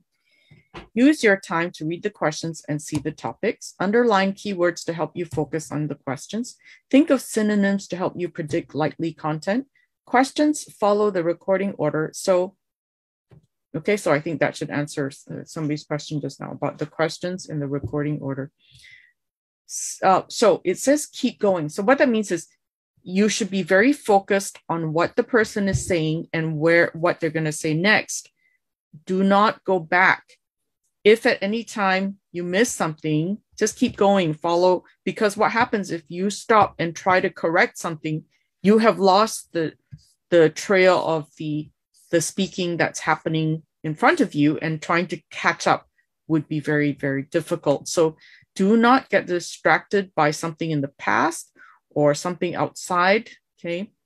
No, there's no pause in the recording because I believe it is centrally controlled, okay? Stick to the word limit. Do not copy across extra words, okay? Does that make sense? Is everyone clear on that? You can write in all caps, that's fine. Okay, make sure you spell correctly. That's the main thing, okay? Headphone. Right, if the person said plural, then you should use plural, right? So it should be plural. So if you write singular, you might get that wrong too, okay? So again, singular or plural, you have to listen carefully, or parts more than one, you know? All right, make the most of every opportunity to use your English, set targets for your preparation. So work backwards from the, the date. Try to at least do the practice test once or twice before you do the actual test. Choose academic general training, know how you'll be scored. Remember that preparation courses only look at test taking skills, not your actual language ability, right? So you can take test prep courses, but they're not going to make your English better overall. They will just make you a better IELTS test taker, okay? Sorry, I'm not sure, Lilith, you want to answer what Carla is asking about writing note answers on paper first? Because I think you can. You do have a small piece of paper when you go in, but in the computer-based, yeah, you can answer. Go ahead. Sorry, Mei, what is the question? The question was, for computer-based tests, can we note answers on paper first, then transfer to the computer? All right. Yes, you can do that. However, for computer-delivered listening tests, you only have 2 minutes to review your answer at the end of the audio. So it's not ideal to wait for the end of the audio, write in the paper first, and then type everything in the computer. Not unless maybe you can type 60 maximum words per minute, then it's fine. However, we will Okay. not advise that. Yeah, no. Sorry? She's asking about the listening test, right? Yes. Yeah. So listening test, no, I think you have to answer straight away, right? Yeah. Because you only have 2 minutes at the Yep. end of the audio, listening audio, to review your answers. Yes. For paper-based, I think I've seen a lot of questions about paper-based listening test as well. So for paper-based, you will be given an instruction at the beginning of before we play the audio. You will be given an instruction that you will write your answer first, or you can write your answer. Actually, you must write your answers first in the question booklet, and you will be given 10 minutes at the end of the listening audio to transfer your answers in the answer sheet. Yep.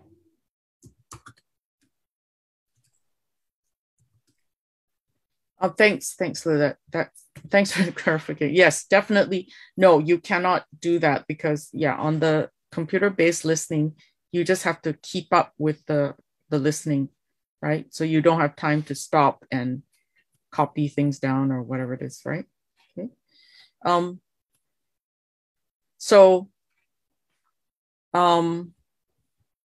Yeah, so anyway, so we're heading now towards the Q&A, but basically an IELTS 7 or higher represents thousands of hours of learning and using English. So you need to take a long-term approach to this. So anything you do in English will help you to improve your language skills. So for example, I mean, if you have already done the test and you got a 5.0 or something, do not expect that the next time you go in, you're going to get a 7.0, right? It takes a lot of work from that level to go up even a half a point, you know, for the different, and you focus on the skills that you think you can change the most easily, right? The skills that you can improve quickly. Okay, so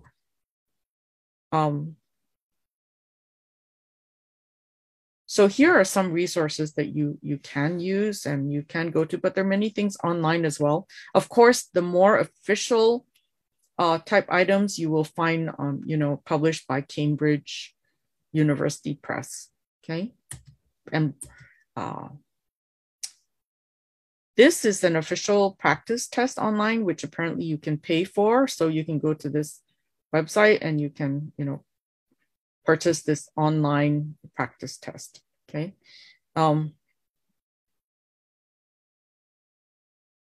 But you do have to leave 5 days to get a complete report. So it's not, you know, within 24 hours, right? Okay.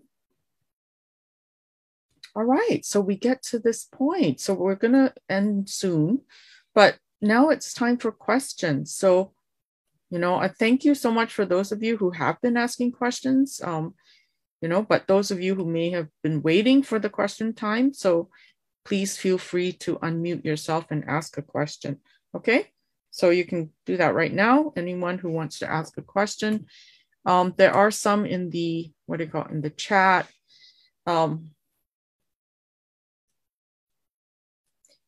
Listening test is only run once. It does not repeat. Okay, so if you miss something, that's it. Hello. Yes. Hi, yes. Mei. I'm Varun. Thanks so much for taking some time to do the webinar today. Okay. I just had a quick question about the speaking test. Yeah, go ahead. Yeah. Is it okay to sort of use fillers during the speaking test? Like, for example, there are topics sometimes like describe what you like doing for leisure. So would it be okay to say, I like to go out with friends and I also enjoy cycling, and then saying, you know, I kind of like nature? Would these kind of words be acceptable, or are they looking? Well, just remember that it should not interfere with your fluency, right? So Okay. some of us might say fillers all the time, but it doesn't mean that it's a good thing, right? Right. We often say like, or some people say, like that, or, you know, different kinds of sounds come out, right? But most of the time, Yep. that indicates hesitation. So if there is a lot of that, that could, you know, sort of lower your fluency score. So try to avoid them as much as you can. But of course, if it's an unconscious thing, then that's not something you can help. But if you can help it, try not to keep saying at the end of each sentence. You know, like some people have the habit, like yeah, you know, like, so I know if you know, and then after every sentence, you know, so that's not a good thing, right? And native speakers do that all the time, but it's not a good thing for fluency. Okay, does that answer your question? Yeah. Would it be better then, instead of saying you know, or just to like wait for 2 or 3 seconds and then answer? Or would that be counted as you're taking too much time to think of the answer? You can take some time, but don't appear like you're searching for words, right? Like it should be a natural pause, but not overly long. So yeah, like, yeah, so you don't have a lot of time to prepare an answer, but then you shouldn't be, if you are a fluent speaker, which, you know, then it shouldn't be a problem for you to say something off the top of your head, right? Got it. Thank you so much, man. No problem. Yeah.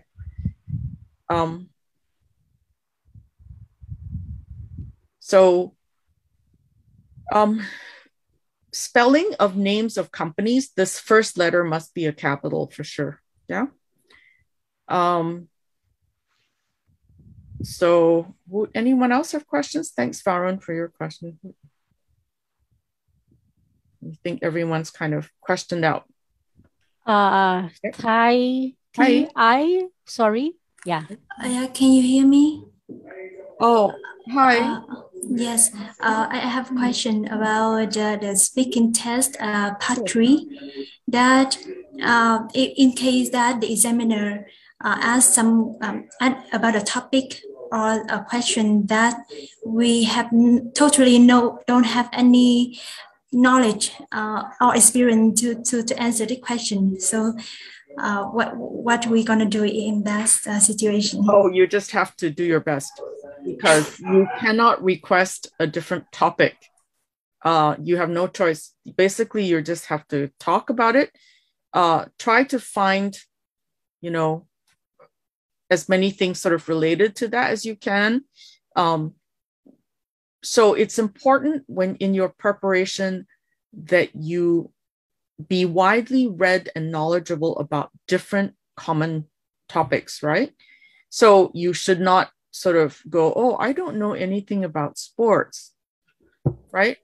I mean, we all know about sports to some extent. So it's a question of like how you just need to be specific. Maybe think of a time when you were a child and you played a sport and you describe that, right? It's because it's just important for you to just think of something to say for that topic, right? So you think about your own experiences and things like that. Of course, in part 3, the discussion, you are supposed to discuss it at a higher level. So now if you get the topic of sports, for example, in part 2, for the 2-minute talk, you can say your, what do you call it? You can say your opinion and your personal, not your opinion, sorry, about your past, like, you know, when you played sport and stuff. But when in the third part, it's a discussion, you actually have to talk about sport in a more general way. Like, let's say famous sports people, you know, that kind of thing, right? So you should talk about people in your country, people in the around the world, that kind of level, not about your own sports background, right? So that's what the part 3 is. It's to talk more about your country level or at the international level. Okay, and that goes for all topics, not just this topic, but any topic for part 3 is going to be elevated to a more abstract level, country level or global level. Yeah, does that help? Yeah, thank you. That's very useful. Thanks. Well, sorry that I have to say no, you can't choose the topic. But that's the way it is. Yeah. So read, I think I encourage everyone to read about all those different common topics. Yeah. I mean, if you really, you know, are desperate, you could sort of speak in a general way and make up some things, like some details. But again, sometimes if you make it up too much, you might find yourself not having enough to say because you can't, it's like you can't think of it, right? But if you have observed things or whatever, you can always talk about that, right? Hello, just my practice. name is Benny. Is it Benny? Hi, Benny. May I ask something question? Yes, go ahead. About this. I learned English language, but how much imports about language in the culture of country. I mean, I choose maybe purpose to England, in Europe, or in America. It's different culture. What is the how to be find the different culture about this in IELTS test. But are you talking about writing, speaking, listening? Sorry, I'm not sure I understand the... All of the speaking and writing. But what about the cultural differences? Yes. You mean like spelling? Differences in spelling between British and American English, for example? Yes. Yeah, it doesn't matter because this test is an international test, so we accept British spelling. We also accept American spelling. Does that help? Okay, but more. Can you give me more answer? You need to ask me a specific question about culture. I'm not sure what you are asking. So, if I school in another country, what about the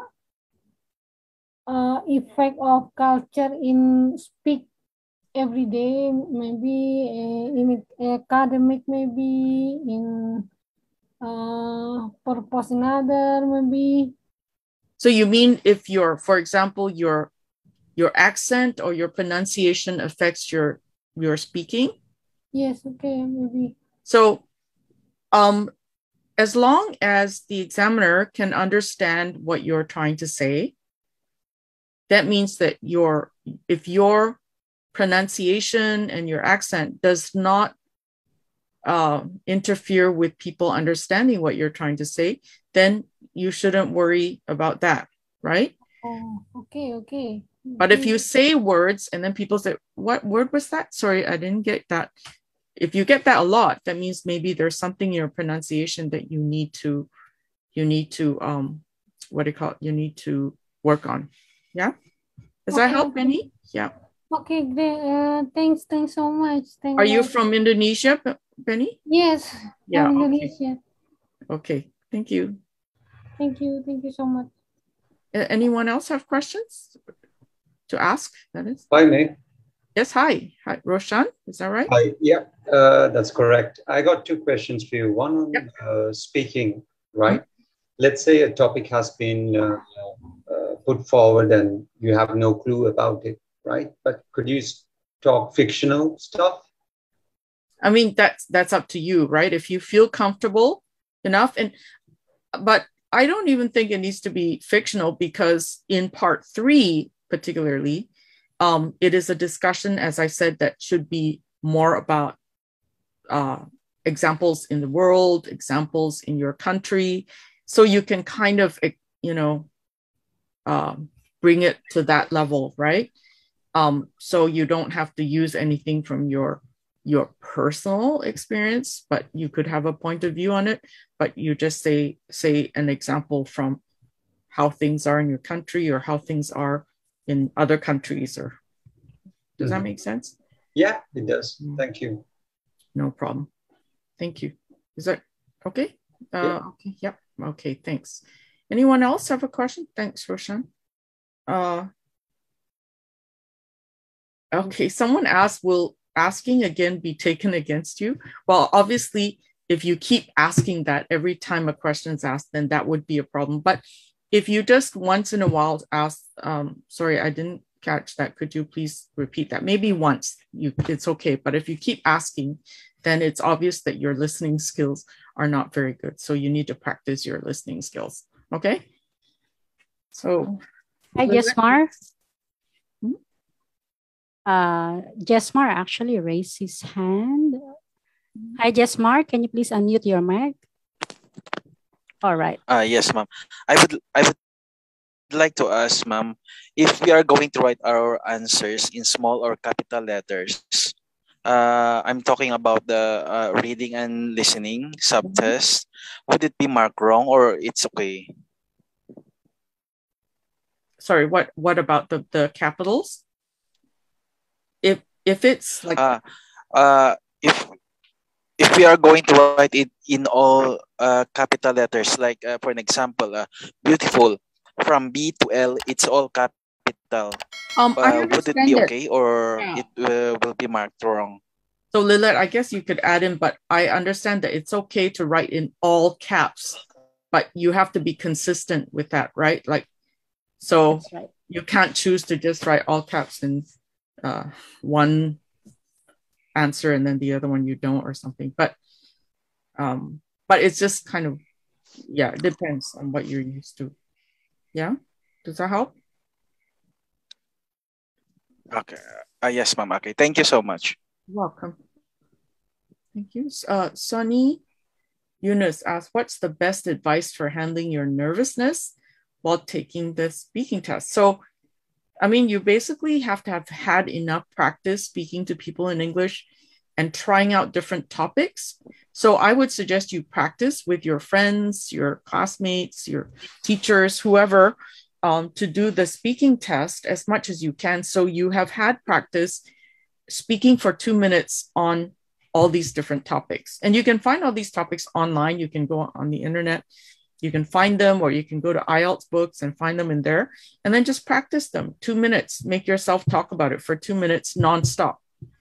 And I think once you have practiced talking about these topics, you will feel much more confident when you go into the test, because obviously but of course, I do not recommend anyone memorizing any scripts. Like, you don't want to go in there and then, because people can tell when you've memorized chunks of information.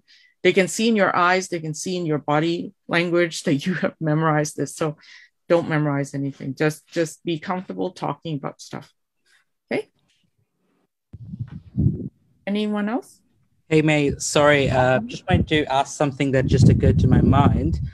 I recall you mentioning that during the speaking test, you should continue to speak until the examiner has told you to stop.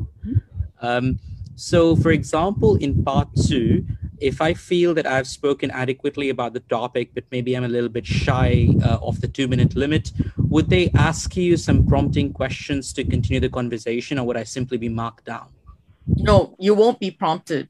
If they ask you, they'll say thank you, and then they'll ask you one question as a follow-up question. But that is not to prompt you to say a lot more. They just ask you once and you answer quickly, and then that's the end of that section.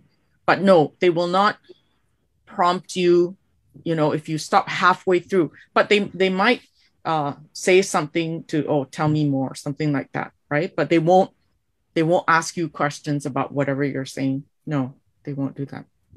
Okay, so in general, it's a good idea to just speak until... Yeah, just basically talk until you and look at the examiner's body language. You can kind of tell if they're going to stop you soon, right? Like, right. You see them leaning forward or whatever, they're going to say something. But just keep talking. And it's okay for them to stop you in the middle of a sentence. I think people have this fear like, oh, I have to finish my sentence. But actually, if they say stop, you have to stop, right? Don't just keep going. And a lot of people still do that. They just keep going.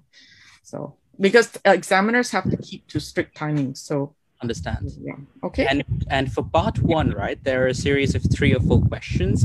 I suppose when you say keep speaking until you stop, that sort of pertains more towards part 2. Like for part 1. Yeah, for part 2. No, part 1 is, you should kind of see, like you give a decent answer, but you have to give more. Like you shouldn't just have a 1-word answer or one sentence. 3 sentences, for example. Yeah, something like that. And then you look, and then you should stop when it looks like the examiner is opening their mouth to ask another question.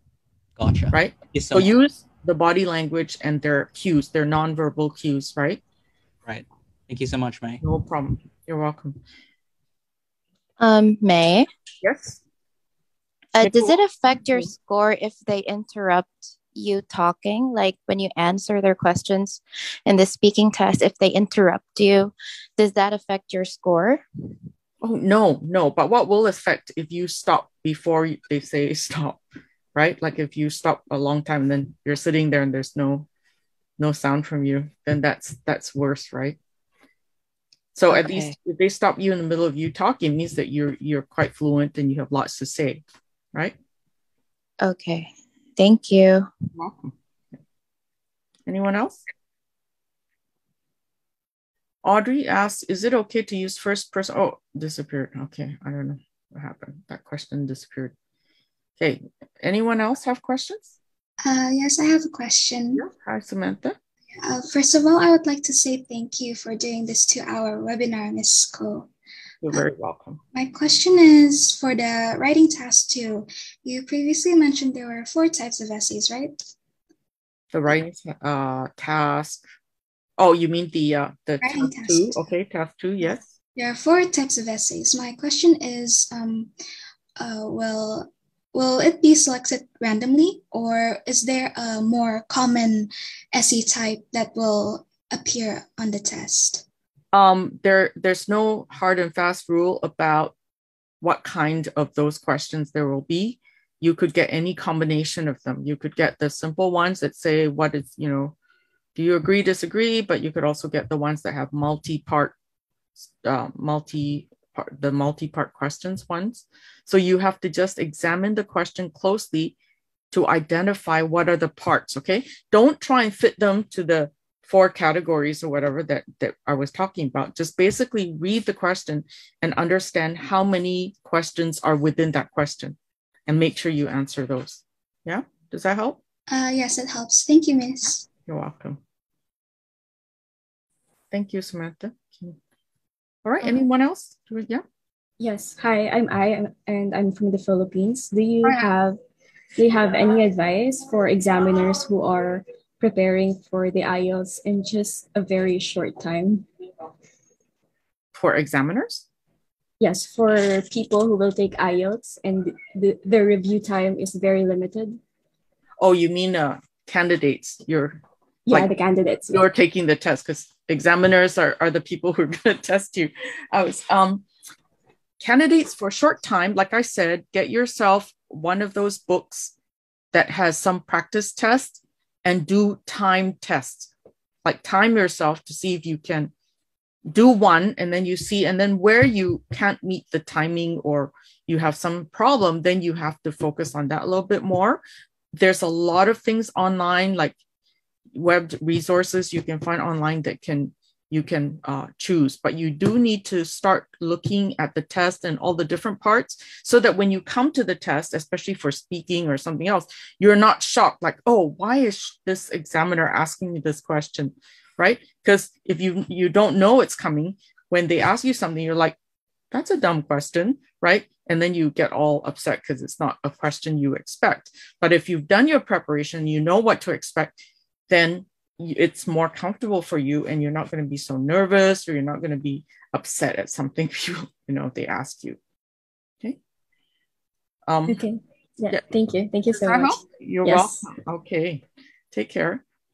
I think Eugene has a question. He said for Lilith. He's scheduled for the IELTS exam tomorrow. So, Althea, hi. Yes. Oh, no, who's talking? Sorry. Lilith, go ahead. I'm asking Eugene to unmute his mic. Hi, Lilith. All right. Hi, Mei. Hi, Eugene. Thank you for your time. You're welcome. I don't know if this is the right platform for me to ask, because I was scheduled to have for my exam tomorrow. Just want to ask if it is possible for me to change into paper-based instead of computer-based. Last minute. I'm sorry, but last minute change may not be possible unless for exceptional circumstances. So I suggest please reach out to your test center accordingly. Okay, thank you. You're welcome. I think Althea had a question. She typed in Althea Grace. Just you can do whichever you prefer, but you have to be consistent about your paragraphing. So you can use either the old-fashioned indentation or do a block style, but whichever you choose, you have to be consistent with that. If you use block style, actually for either block style or indentation style, you should have at least one line between each paragraph just to make it easier for the examiners to read it. Okay. All right. Yes. Virgil, is that right? Yeah. Hi, May. Good evening. How are you? Okay. So what's your question? Oh, this is regarding actually for a technical issue. What will happen if, for example, during the listening test, I get an issue with my headphones, and yeah, or there's an interruptions happening. By the way, tomorrow I'm taking the exam. Are you taking computer delivered or paper-based IELTS test? Computer delivered. Computer delivered IELTS test. Don't worry. If there's any technical issue, just raise your hand and an invigilator will assist you. They will pause first your computer before going to your station. So there won't be any instances that you will miss any question during the listening question. Okay, thank you so much for that. Right. Can I have a follow-up question? Sure. During the speaking test, if the examiner is, sorry, I think it's already answered earlier, so I think I don't need to ask it. It's fine. You sure? Right. Yeah. I think it's the previous one earlier about if I don't have idea about the question, and can I make up some story about it, or is it possible to do it like that? You can. I mean, just make sure you have good descriptions. Yeah. Okay. Thank you so much. Now, Maria was asking about pre-test for candidates taking a computer-based test. Okay. Okay, that's being answered, I think. Okay, I think Sarah's answering. So, is there anyone else who has questions? Audrey. Audrey? Okay, thanks. Sorry, I can't see everybody. Yes, Audrey, go ahead.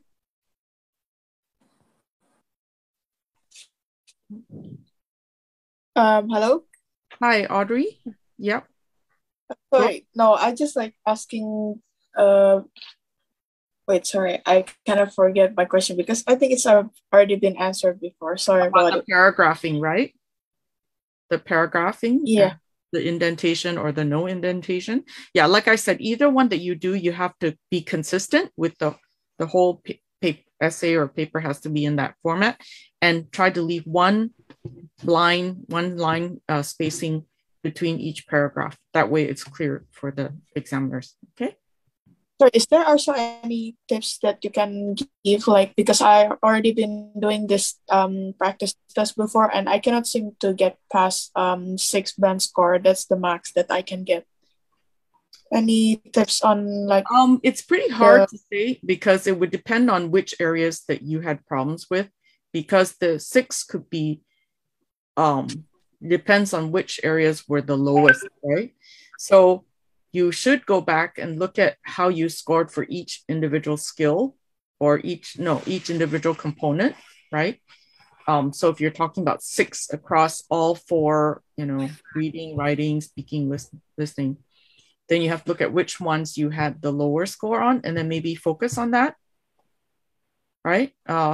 Also, to get above a 6, like to get a 7, your vocabulary has to be pretty interesting, right? You have to have good high level vocabulary, interesting vocabulary. You have to, for fluency and coherence, to get a 7, you need to be able to give examples and talk, kind of like the example we saw, the speaking example, the Colombian lady.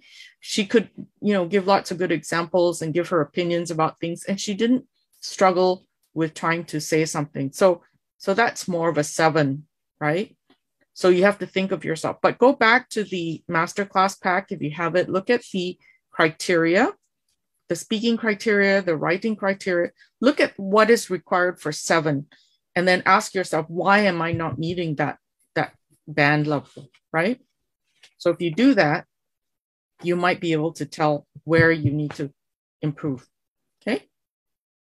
Okay. Thank you. You're welcome. I think, Mike, last question from Umu. Yep. Who? Oh. Hello. Hello, Umu. Hello. Can you hear me? Yes. Okay. Thank you for the opportunity. So one of the part of the speaking test, we are allowed to make some notes or make notes for that question.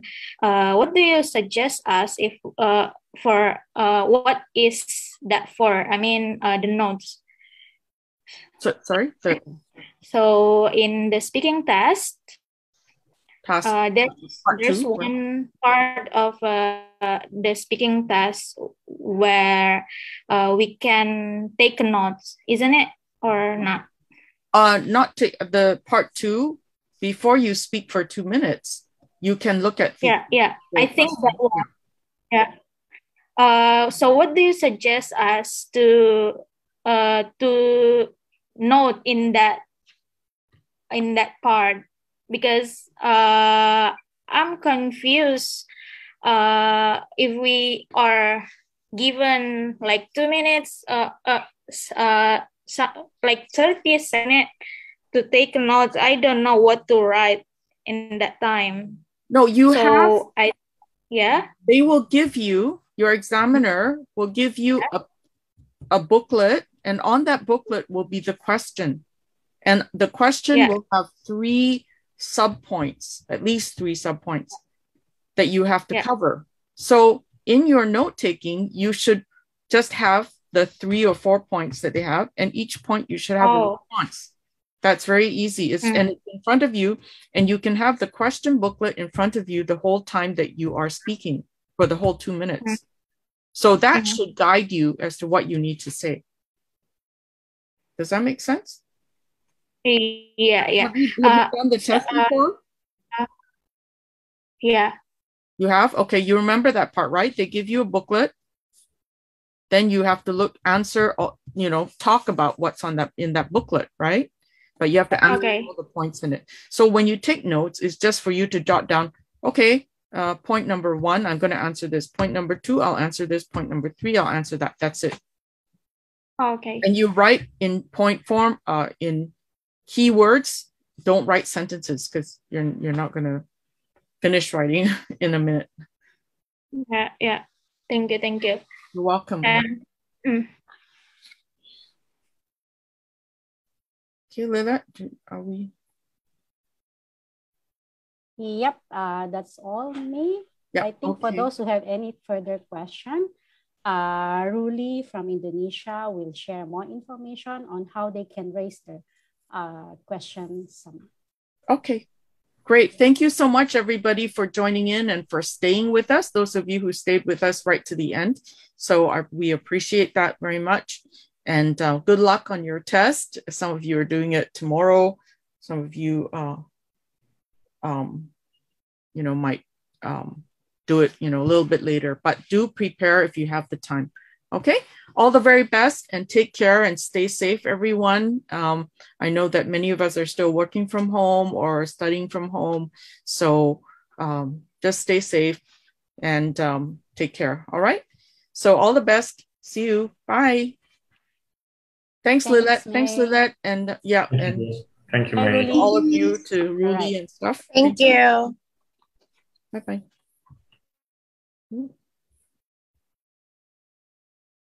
Over to you, Rudy.